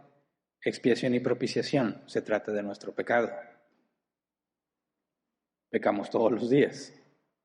El Espíritu Santo intercede por nosotros desde nuestro interior y nos da lo que necesitamos en esta situación específica para que perseveremos. Si no fuese por la ayuda del Espíritu Santo y su intercesión en los momentos de debilidad, ninguno de nosotros seguiría la vida cristiana. Estarías destruido en tus errores, destruido peleando contra la voluntad de Dios, porque no quieres lo que ha dado para tu vida. Pero si no fuera por el Espíritu Santo y esos momentos donde te das cuenta que algo pasó en ti, algo cambió Dios, ahora tienes nuevas energías, ves las cosas diferente, ahora sabes que entiendes que Dios tiene un propósito, aunque no lo puedes resolver todavía, pero las cosas empiezan a cambiar, porque ahora entiendes cuál es la voluntad de Dios, que se haga lo que Él ha decidido, no lo que tú quieres. Entonces, cuando hablamos de la obra del Espíritu Santo, nosotros, el cristiano, cuando cae, es llevado a reconocer que no puedes vencer el pecado tú solo, no puedes. Tienes que humillarte y saber que no puedes. Pasa en distinto con los hombres, distinto con las mujeres. Los hombres dicen, yo puedo, voy a esforzarme más, voy a trabajar más, voy a echarle más ganas, no se arregla. Las mujeres piensan de otra manera. Voy a hacer esto, lo voy a ayudar, le voy a quitar esta carga. No. Hay un momento en el que tú decides, o aceptas y te humillas ante Dios diciéndole, dame sabiduría para vivir con lo que me has dado, para glorificarte en medio de lo que me has dado, o empiezas a luchar con Él. Señor, cámbialo. Señor, transfórmame. Señor, esto, Señor, lo otro. No quiero lo que me has dado. Y esa es la necesidad del ser humano. Pero podemos confiar y descansar que en ese momento donde ya no puedes más, Él te va a ayudar. Y las cosas van a cambiar. ¿Por qué? Porque esa es la obra del Espíritu Santo. En términos generales, el Padre elige, el Hijo paga el precio, te quita el pecado, te declara justo, y el Espíritu Santo preserva. Así es como acumulas años en la vida cristiana.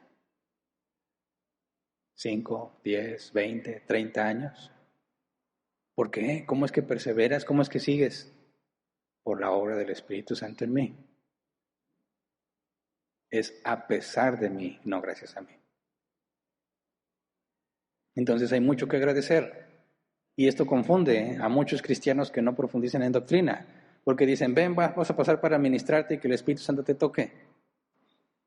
Decimos bíblicamente, sí, el Espíritu Santo te va a hacer, te va a quebrantar, vas a llorar, te vas a desahogar, pero no es una voluntad humana, no es a petición, no es un siervo de Dios el que lo hace, es la voluntad soberana del Espíritu Santo. Cuando dicen, oye, pasó al frente y Dios lo cambió, claro, el Espíritu Santo es soberano y va a tratar con quien Él quiera, cuando Él quiera. El problema es que digan que es fulano, que Dios lo usa mucho y pasa la gente y lo quieren tumbar para que Dios obre en ellos. Ya te desviaste por completo. Es cierto que Dios un día te va a hacer caerte al suelo y todo ese dolor lo vas a desahogar. Toda esa angustia y ese temor te lo va a quitar cuando Él quiere. ¿Te has propuesto orar todos los días en algún momento de tu vida y lo has hecho? Te vas a dar cuenta que casi nunca pasa nada cuando oras. Se vuelve una rutina que no pasa nada, yo no me siento diferente. Te levantas en la mañana o en la noche cuando ores y no pasa nada, todo sigue igual. Entonces, ¿para qué oro? Hasta que un día, ese momento en el que te pusiste a orar, Dios te visita y te cambió. Entonces, no es porque ores todos los días que las cosas van a cambiar. La Biblia dice orar sin cesar. Es Dios en su soberanía que decide cuándo te dice que sí, cuándo te dice que no. Algunas las podemos entender como sí, pero todavía no. Entonces nuestra parte, es decir, el Espíritu Santo nos cambia, nos transforma desde adentro y lloramos desde el alma. Y esa es la obra del Espíritu Santo en nosotros. Fíjate bien, Jesús se intercede por nosotros por nuestro pecado, por su sacrificio, dice, con su propia sangre. Somos declarados inocentes. Por su vida perfecta, Dios te ve como si fueras justo. Se complace en ti a pesar de tu error, de tu pecado, por la obra de Cristo en ti. El Padre escucha las oraciones de su pueblo. Y el Espíritu Santo, en cierto momento, intercede por ti y pide exactamente lo que tú necesitas. Y en medio de tu oración, Dios percibe la intercesión del Espíritu Santo y la concede. No por ti, no porque tú oraste, sino porque el Espíritu Santo intercedió. Y el Espíritu Santo es Dios, siempre pide conforme a su voluntad. Siempre va a ser cumplida y respondida la intercesión del Espíritu Santo. Y entonces se genera un cambio. Fíjate bien el rol de cada una de las tres personas de la Trinidad. Ahí está la distinción entre la intercesión de Jesús y la intercesión del Espíritu Santo. Son propósitos diferentes, pero si no tuviéramos uno de los dos intercesores, estamos condenados. Por eso Jesús dijo, les mandaré otro Paracletos, otro Consolador, que nos acompañe siempre donde quiera que estamos. Mientras Jesús, en su naturaleza humana, está a la diestra del Padre. El Antiguo Testamento lo describe con mucha claridad, probablemente después lo estudiemos. Cuando el sumo sacerdote Josué es presentado y el acusador lo presenta al sumo sacerdote. El sumo sacerdote tenía requisitos específicos de la vestimenta que debe usar, sagrada. Ningún ser humano en la faz de la tierra podía usar esa vestidura, solo él.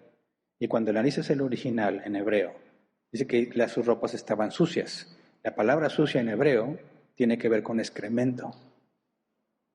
Dicen, ahí está el sumo sacerdote, el único hombre en toda la tierra que puede usar esa vestidura, y sus vestiduras tienen excremento humano. ¿Cuál era la condición de ese hombre? Estaba sucio completamente, asqueroso. Y el ángel del Señor reprende, le dice, Jehová te reprenda, este es un carbón sacado del fuego. Y ordena que le traigan vestiduras limpias. Ahí está nuestro sumo sacerdote. El sumo sacerdote Josué fue presentado en vergüenza, en desgracia, con sus vestiduras con excremento. Y el juez le dice, quiten esa suciedad y denle vestiduras nuevas. Expiación y propiciación. Esa es la obra de Cristo. Cuando Satanás llega a acusarte y acusarme, tiene toda la razón en su acusación. Hernán hizo esto y no es refutable. Ahí está la evidencia. Y se dice tu hijo. ¿Qué hace nuestro gran sumo sacerdote? Yo lo he perdonado. Quítenle esas vestiduras sucias y denle vestiduras nuevas. Cuando peco y Satanás me acusa, dice toda la verdad respecto a mí. Pero por la obra de Cristo no soy condenado. Esa es una forma en la que somos librados día tras día, porque día tras día pecamos.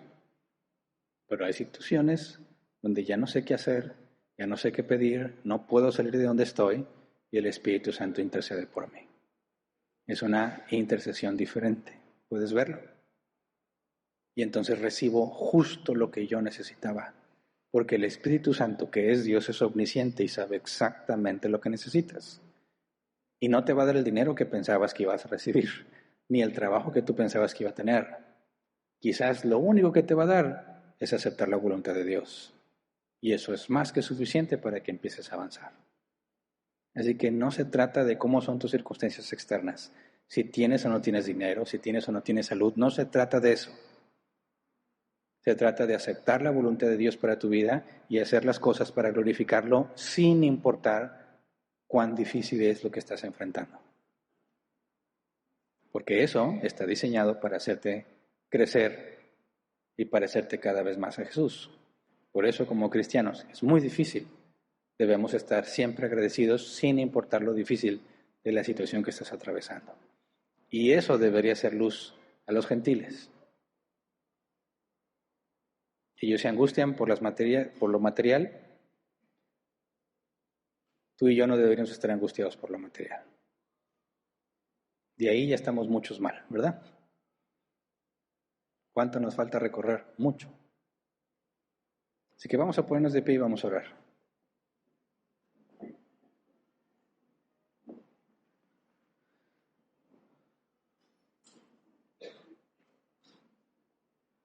Yo no puedo provocar que el Espíritu Santo te cambie. No hay hombre que pueda provocarlo. Pero tú tienes que obedecer el orar. Orar sin cesar. Y cuando ores y estás en una situación crítica, dile, Señor, hágase tu voluntad y no la mía, y acéptalo.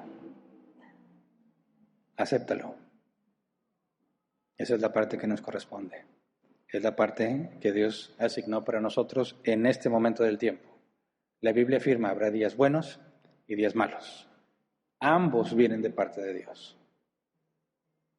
En el día malo tenemos la esperanza, todo esto pasará. En el día bueno cometemos el error de olvidarnos de los días malos y pensar que ya no vendrán días malos. Y vivimos como si no fuesen a regresar los días malos. Eso no es sabio. En los días buenos nos preparamos para los días malos. ¿Se entiende? Entonces vamos a orar, Señor. Ayúdanos a identificar en nuestras vidas esos momentos en los que tú, Espíritu Santo, has intervenido en nosotros, en los que nos quebrantaste, rompiste nuestro duro corazón. Estábamos endurecidos contra Dios, negando lo que Él nos ha dado. Ayúdanos a recordar todas esas veces que quebraste nuestro duro corazón, nos hiciste ver con claridad. Ayúdanos, Señor, porque en medio de la rutina y de las cosas de este mundo, empezamos a pensar como el mundo y a razonar como el mundo. Y nos olvidamos de tu obra en nosotros. Imitamos al mundo tratando de obtener lo que el mundo ama, olvidándonos, Señor, que no fuimos llamados a eso. Ayúdanos en tener clara siempre nuestra misión. Somos soldados de Jesucristo. Los soldados obedecen las instrucciones de su superior. Ayúdame, Señor, a ser un soldado. Como dice tu palabra, que no se enrede en los asuntos civiles. Ayúdame a padecer, como dice la Escritura, como soldado de Jesucristo, confiando en que los días buenos y los días malos están en tu control. Ayúdame, Señor, en los días malos a no negarte, a no quejarme de lo que me has dado, a no luchar contra ti, porque es en vano, a no perder el tiempo tratando de cambiar lo que tú has ordenado para mi vida. Pero yo no sé qué es lo que has ordenado, Señor, por eso te pedimos que nos hagas entender que podemos descansar en ti a pesar de que no entendamos lo que está sucediendo. Ayúdame, Señor, a que si yo ya hice la parte que me corresponde y las cosas no avanzan o no cambian, enséñame a adaptarme, a buscar otro camino, cómo glorificarte a pesar de la situación, en medio de los problemas, Ayúdame a entender, Señor, que te glorifico en medio del problema, no necesariamente resolviéndolo. Ayúdame a entender que también soy luz en las tinieblas, cuando en medio del problema el mundo se da cuenta de mi debilidad. Ayúdame a entender, Señor, que no estoy llamado a tener siempre control de las cosas que suceden alrededor mío. Ayúdame a entender que quien controla todas las cosas eres tú. Ayúdame a descansar cuando las cosas se salen de mi control, cuando es algo que yo ya no puedo limitar, cuando es algo que ya no puedo obtener, cuando ya no se trata de comprar las cosas con dinero. Hay muchas cosas que el dinero no puede comprar, Señor. Ayúdanos a entender que esas son más valiosas que el dinero. Ayúdame a ver, Señor, que a pesar de la situación que estemos enfrentando, tu gracia nos sostiene y nos ha dado mucho más de lo que pudiéramos merecer. Ayúdanos a ver, Señor, con claridad, como el apóstol Pablo, y si después de 3 veces de rogarte tu respuesta es no, entonces que me gloríe en mi debilidad. Porque dice tu palabra que es en nuestra debilidad donde tú perfeccionas tu poder. Es en nuestra debilidad donde podemos glorificar tu nombre.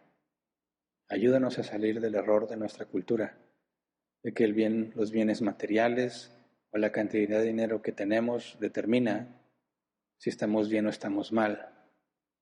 Ayúdanos a alejarnos de esos estándares del mundo. Ayúdeme a ver que mi dinero, mi estabilidad económica, no determina si estoy caminando en santidad o no. Ayúdame, Señor, a perseguir la santidad aunque no tenga dinero, aunque no tenga salud, aunque haya problemas en mi casa, aunque haya problemas con mis hijos, aunque haya problemas en cualquier cosa que tengo. Ayúdame a entender, Señor, que mi santidad no tiene que ver con eso. Ayúdame a ver también que mis errores pueden traerme muchos problemas y que muchos de los problemas que enfrento se deben a mi negligencia. Ayúdame a ser obediente en lo más básico, en lo más insignificante, Señor, para que en las cosas que requieren esfuerzo pueda permanecer firme. Ayúdame a estar habituado a tu palabra. Ayúdame a estar habituado a razonar con tu palabra, de manera que cuando percibo las cosas en este mundo y lo que me pasa, lo haga desde una perspectiva bíblica. Ayúdame a ver la diferencia clara entre las obras del Espíritu Santo y las obras de la carne, de manera que pueda ver en mí mismo, Señor, la situación en la que me encuentro, para buscar tu santidad, mortificándome y vivificándome. Ayúdanos en todas las cosas, Señor, que sin ti no podemos hacer nada. Te lo rogamos en el nombre de Jesús. Amén. Pueden sentarse. Pasemos a la sección de preguntas.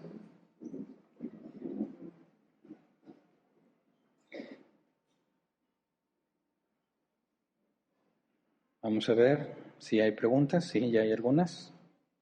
Bien. Ahora sí estoy en el grupo. Vamos a tratar de responderlas 15 minutos como máximo. Si la pregunta no tiene nada que ver con el tema, la dejamos al final. Si hay tiempo, trataré de responderla. Dice la primera pregunta, Silvana Cázares, ¿cómo puedo saber si el Espíritu Santo intercede por mí? ¿Y cómo sé si es el Espíritu Santo el que me dice cuando están malas cosas y el que me hace arrepentirme, o es Jesús? Bueno, son varias preguntas en una, pero creo que se resumen en una sola respuesta. Nosotros determinamos si algo es de Dios o no por su palabra, no por los sentimientos, no por la situación, es decir, no porque algo que haga funcione significa que es bueno. No sé si me explico. El fin no justifica los medios, ¿verdad? Hay quien dice, bueno, aquí en México hay un refrán, un dicho que dice que el que no tranza, no avanza. Y pues yo quiero avanzar, así que voy a entrar a la corrupción y me va muy bien. Significa que no he hecho nada malo porque me va muy bien. No, la Biblia es clara que Dios aborrece el soborno. Dios aborrece la corrupción. El hecho de que hacer lo malo te traiga aparentemente algo bueno como estabilidad económica, no significa que es agradable a los ojos de Dios. Y no significa que el Espíritu Santo lo haya hecho, porque el Espíritu Santo jamás va en contra de la palabra que él mismo inspiró, ¿verdad? La palabra de Dios, los que escribieron la palabra de Dios, profetas, apóstoles, fueron inspirados. La palabra de Dios es exhalada por Dios, inspirados por el Espíritu Santo. De manera que determinamos, según la Escritura, qué es bueno y qué es malo.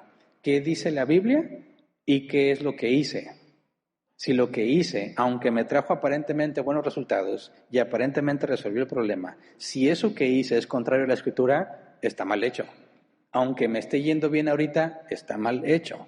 Nuestro estándar para determinar si algo es bueno o es malo es la Escritura. Entonces, si el Espíritu Santo intercede por mí, las cosas cambian. El pecado que había en mí o mi negación a los ojos de Dios se va a quitar, porque el Espíritu me dio justo lo que necesitaba. El Espíritu está aquí para preservarnos y cambiarnos cada vez más hasta llegar a la estatura del varón perfecto, dice la Biblia. Entonces, ¿cómo sé que el Espíritu Santo obró en mí? Porque tienes más santidad.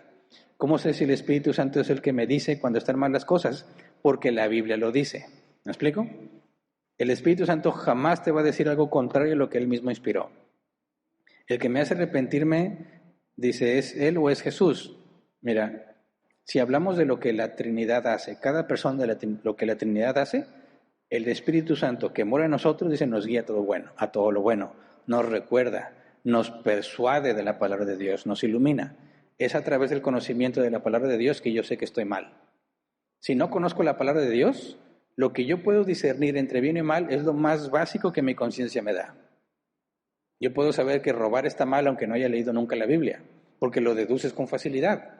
Pero hay otras cosas que no son fácilmente deducibles. Por ejemplo, no te unas en yugo desigual. Y dicen, pero es que es muy buen muchacho. Lo único que le falta es ser cristiano. Sí, pero la Biblia dice, no te unas en yugo desigual. Pero mira, a veces va a la iglesia, mira qué buena familia tiene, mira qué buen trabajo tiene, yo no le veo ningún problema. Tú no le ves ningún problema, pero la Biblia dice, no te unas en yugo desigual. Si lo haces, no importa qué buen muchacho era, qué muchacha tan buen portada era, estás desobedeciendo a Dios. Está mal, aunque tú no veas el problema, porque el estándar es la palabra de Dios. Y el Espíritu Santo jamás te va a decir, bueno, ahí dice que no te unas en yugo desigual, pero he hecho una excepción para ti. Eso es absurdo. El Espíritu Santo no se contradice. Entonces, cuando nosotros nos arrepentimos de algo, el arrepentimiento viene de parte de Dios, por medio de la comprensión de la palabra de Dios. Y es el Espíritu Santo, la obra del Espíritu Santo en nosotros, la que nos hace entender, la que nos hace comprender y nos convence de que eso es verdad. Entonces, en la economía de la Trinidad, la obra que sucede en nosotros mientras estamos aquí en este mundo, que nos lleva a cambiar y parecernos cada vez más a la estatura de Cristo, es el Espíritu Santo en nosotros. Siguiente, Omar Villanueva. Buen día, Pastor. Arcis Pro le enseña que podemos tomar como base de la oración los 10 mandamientos, Padre Nuestro y el Credo Apostólico. Entiendo que no es citarlos tal cual y que esa sea tu oración, sino que de ahí puedes encontrar verdades en las que puedes basar tu oración y sea de manera bíblica. Mi duda es, teniendo en cuenta que el Credo Apostólico no está tal cual en la Biblia, pero lo que menciona son verdades que podemos encontrar en distintas partes en la Biblia, ¿está bien usarlo como base para nuestra oración, aún teniendo en cuenta esto que acabo de mencionar? Mira, sí, con reservas, ¿verdad? Porque cuando vemos el credo apostólico o cualquier declaración de fe histórica, vamos a encontrar que hay mucha verdad en ellas. Pero hay que entender que aunque es un resumen de la Escritura, no es la Escritura en sí misma, ¿verdad?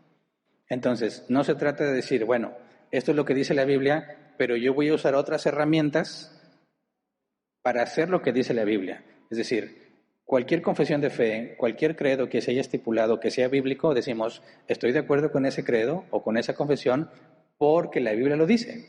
No cometamos el error de desviarnos a poner nuestra confianza en credos. Estamos de acuerdo en un credo en el sentido de que el credo pone límites a la doctrina. Cuando tú dices, yo creo en esto y en esto y en esto y concentras mucha información bíblica, hace la función de barreras, que cuando tú estás escuchando doctrina y no tienes claro si es bíblica o no, acudes a esos credos o declaraciones de fe para una guía rápida de determinar si te estás desviando o no. Es decir, mantiene en los márgenes de la doctrina bíblica los límites para que yo no me desvíe. Pero no confiamos en los credos por ser credos, sino porque reflejan lo que la Biblia dice.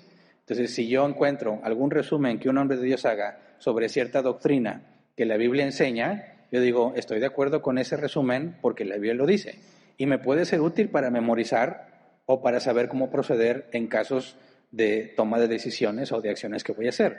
Pero nunca digas, gracias a este credo, o yo me aferro a este credo, ese credo no es nada si no está en la Escritura. Por eso hay que tener mucho cuidado porque cuando hablamos de denominaciones, algunos elevan su denominación como si fuese la verdad bíblica. Y dicen, es que la confesión bautista, es que la confesión de Westminster, etcétera, etcétera. Y hasta hacen bandos unos contra otros cuando eso es absurdo, ¿verdad? Si está en la Biblia y los temas están justificados por la Biblia y en aquellas diferencias es en la libertad de la Escritura porque no se especifica si sí o si no, decimos, ok, me identifico con tal confesión o con tal credo porque la Biblia lo dice, pero siempre apelamos a la Biblia. No cometamos el error de elevar ese tipo de cosas al nivel de la Escritura porque no corresponde, ¿verdad? Siguiente, Alicia Guíñez. ¿Quién es el que da arrepentimiento? Bueno, ya le respondí, ¿verdad? Siguiente, Luis González. Si el Espíritu Santo pone en mí lo que debiera pedir, entonces se debiera pedir conforme a la voluntad de Dios sin importar mi necesidad. Claro, ese es el deber ser, eso es lo que significa orar. Lo ideal sería que todos supiéramos eso en cualquier momento o situación en la que nos encontremos. Pero el problema es que somos bien necios, ¿verdad? El problema es que yo creo que lo puedo cambiar, yo creo que me lo puedo evitar y lo haces. Y es hasta que te das cuenta que no funciona y no funciona que dices, tal vez estoy peleando contra Dios, ¿verdad? En esto que estoy haciendo.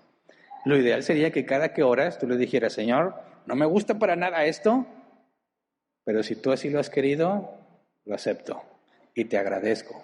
Ese es el deber ser. El problema es hacer eso en toda circunstancia. Claro que hay circunstancias en las que no vas a batallar, pero no tenemos todas las mismas debilidades, ¿verdad? Alguno puede decir, me enfermé, pues no importa, descanso, vacaciones. Ok, bueno, en tu contexto. Pero si toda tu familia depende de ti y casi no hay dinero y te enfermas, ¿cómo te vas a poner? ¿Vas a decir, pues descanso? No. ¿Y cómo vamos a hacerle? Yo soy el que provee para el dinero. Yo soy el que provee la comida y no puedo trabajar, me voy a angustiar. Está mal. Deberías decir, Señor, si tú me quieres dar un descanso, que no creo que lo necesite porque tengo mucho que hacer, pero si tú me lo quieres dar, voy a descansar en ti. No significa que vas a ser un inútil en ese tiempo. Vas a usar ese tiempo de una manera sabia para seguir cumpliendo con tus obligaciones. Es decir, Dios no te ha dicho que dejas de ser proveedor. Te está diciendo, por ahí no. ¿Se entiende? Es como cuando alguien dice, es que yo tengo esta carrera, soy abogado, y busco trabajo y no hay trabajo de abogado. Y ya busqué como en 6 empresas y nadie me contrata. Ya estuve 6 meses buscando y no encuentro. Ok, en base a lo que estudiamos, ¿cuál es la conclusión? Dios no quiere que tengas un trabajo de abogado. Pero si yo soy abogado, ¿y qué? Dios no está restringido por ninguna cosa en este mundo. ¿Sabes qué ahora vas a hacer? No sé, vas a estar en una gasolinera. Por favor, señor, pero si yo tengo una carrera profesional, ahí es donde entra el problema del orgullo. ¿Y qué tiene? Trabajo es trabajo. Y glorifica a Dios el trabajar sin importar la actividad mientras no sea contraria a la Escritura, ¿verdad? Un narcotraficante no diría lo mismo.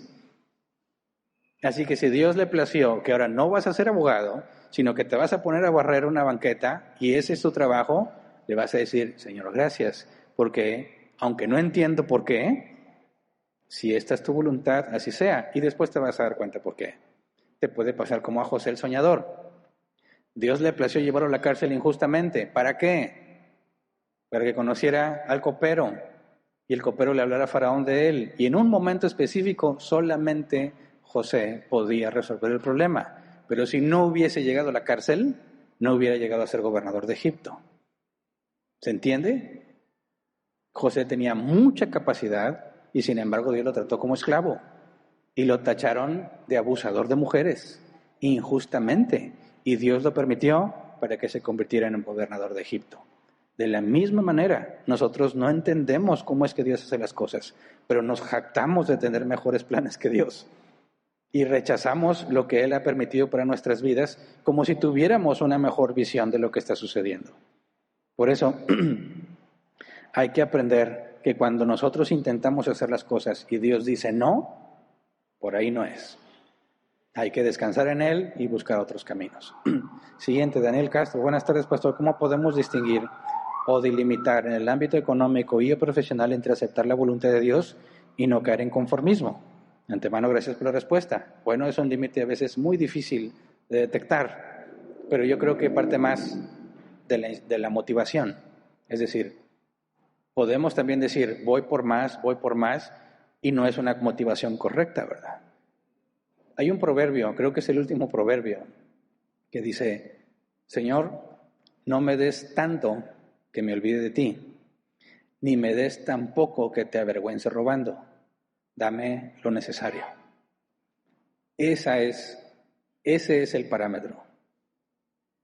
¿Qué es lo necesario? No me des tan poco que termine robando y avergonzándote.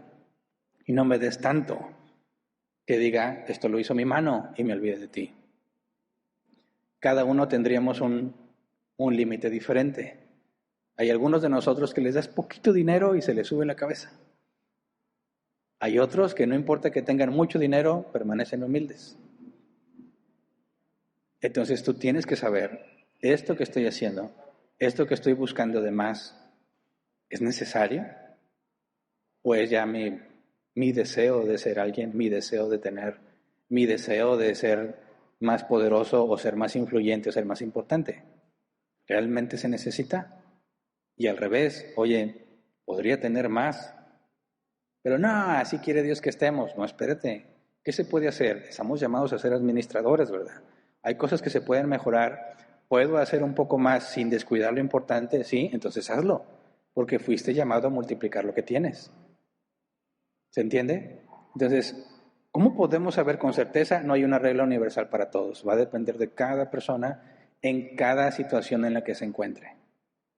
Mi criterio es, que me puedo equivocar, ¿verdad? Pero mi criterio es, tengo la oportunidad de multiplicar lo que Dios me dio, la tomo mientras no me quite las cosas que debo hacer para Dios.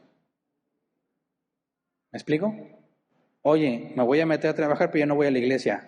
Por ahí no es. Porque Dios nunca me llamaría a hacer algo que me lleve a desobedecerlo. ¿Se entiende? Oye, me voy a saturar tanto que ya no puedo ni siquiera tener un tiempo de comunión con Dios. Ya estás mal. Ahora entiendo que hay situaciones donde dices, pues hay que sobrevivir y es la única forma de sobrevivir.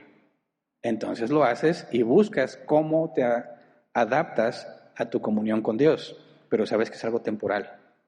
Sabes que es un tiempo en el que hay que echarle todas las ganas porque hay que sacar adelante una situación. Oye, tengo un familiar enfermo y es muy costoso la medicina. Tengo que hacer más de lo que hacía para proveer, pero es temporal. ¿Se entiende? Hay días buenos, hay días malos. Cuando tú dices, esta es mi práctica y necesite o no necesite, siempre estoy buscando más, aguas. Muy probablemente ya te desviaste del camino. ¿Se entiende? Entonces hay que pensar, hay que buscar, no es lo mismo para todos. Siguiente, María Elena. Cuando alguien que es cristiano te pide que ores por él y cuando alguien que no es cristiano te pide por él, ¿qué deberíamos contestar a cada quien? Considerando que dice Santiago que oremos unos por otros. Bueno, el contexto de Santiago es entre cristianos, ¿verdad? No el mundo. Cuando a mí alguien del mundo me dice que si oro por él, le pregunto es, ¿qué esperas que pase? Porque se corre un peligro de que luego esa persona diga, yo conozco a un cristiano que es bien efectivo en la oración.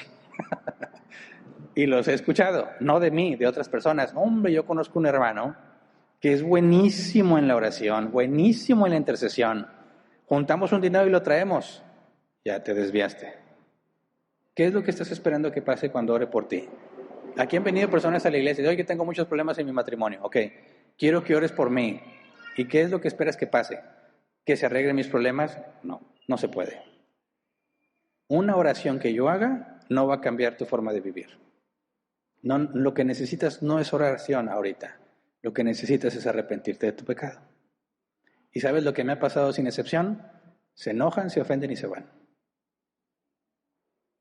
¿Por qué? ¿Qué es lo que estaban buscando? Magia. ¿Ven? Aquí, tócame aquí. Ya, mi matrimonio quedó renovado. Eso es absurdo. Por eso, cuando es el incrédulo, hay que preguntarle qué esperas que pase. ¿Qué es lo que estás esperando que pase? Y si dice, bueno, quizás Dios pueda escucharte y Dios puede ayudarme. Ándale. Sí, Dios puede escucharme, pero solo puede cumplirse lo que es de acuerdo a su voluntad. Y Dios ha mandado que te humilles ante el Rey, te arrepientes de tus pecados y camines en santidad. Y a veces la persona dice, sí, eso quiero, y lo llevas al Evangelio. No nada más, ¿quieres que ore por ti? Sí, Señor, yo te pido por este hombre, yo te pido que lo guíes y que... ¿Y cómo sabes tú que eso es lo que Dios quiere para su vida? Hay que indagar. El incrédulo pide oración, ¿para qué? No después te vaya a poner una veladora. Ahora, el cristiano te pide oración, debes de preguntar lo mismo. ¿Qué es lo que esperas que pase? ¿Qué quieres que pida? No, pues que mi familiar sane. No, no voy a pedir eso. Van a pensar mal de mí, yo lo sé. ¿Qué tal si Dios lo quiere enfermo? ¿Qué es lo que quieres? Que me ayude a enfrentar esta situación, que me dé paciencia, porque es difícil. Voy a orar por ti, porque es bueno a los ojos de Dios que tú estés dispuesto a soportar lo que Él quiere. No, es que quiero que todos oren para que sane. Eso está mal. Va a sanar si Dios quiere, no porque yo ore. El asunto no es si está enfermo o no, es qué tienes que cumplir tú en medio de esa situación. Y si tú luchas contra Dios porque tienes enfermo a tu familiar, voy a orar por ti para que te rompa ese duro corazón. No por tu enfermo. ¿Se entiende? Porque el problema no es el enfermo. El problema eres tú, que no aceptas lo que Dios ha dado para tu vida. Por eso seamos sabios, hermanos. Cuando alguien dice, ore por mí, ¿qué? ¿Qué quieres? ¿Qué esperas? Más bien di, hermanos, estoy en esta situación, estoy luchando contra Dios porque no quiero aceptarlo.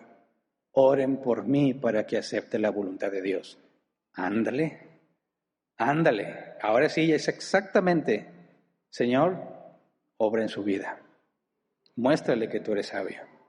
Ya tengo claro que es bíblicamente lo que tú necesitas, someterte a la mano de tu Señor. Fue lo que le dijo Pedro a los que sufrían. Los que sufren según la voluntad de Dios, encomiéndose bajo la mano de su fiel Creador. Sopórtalo y agradece. Ese es el punto. ¿Se entiende? Bueno, se acabó el tiempo, ¿verdad? Ok, entonces hasta aquí nos quedamos. Si Dios lo permite, continuamos la semana que viene. ¿Hay algún aviso en línea? ¿No? Muy bien. Bueno, entonces despedimos la transmisión. Si Dios quiere, nos vemos la próxima semana.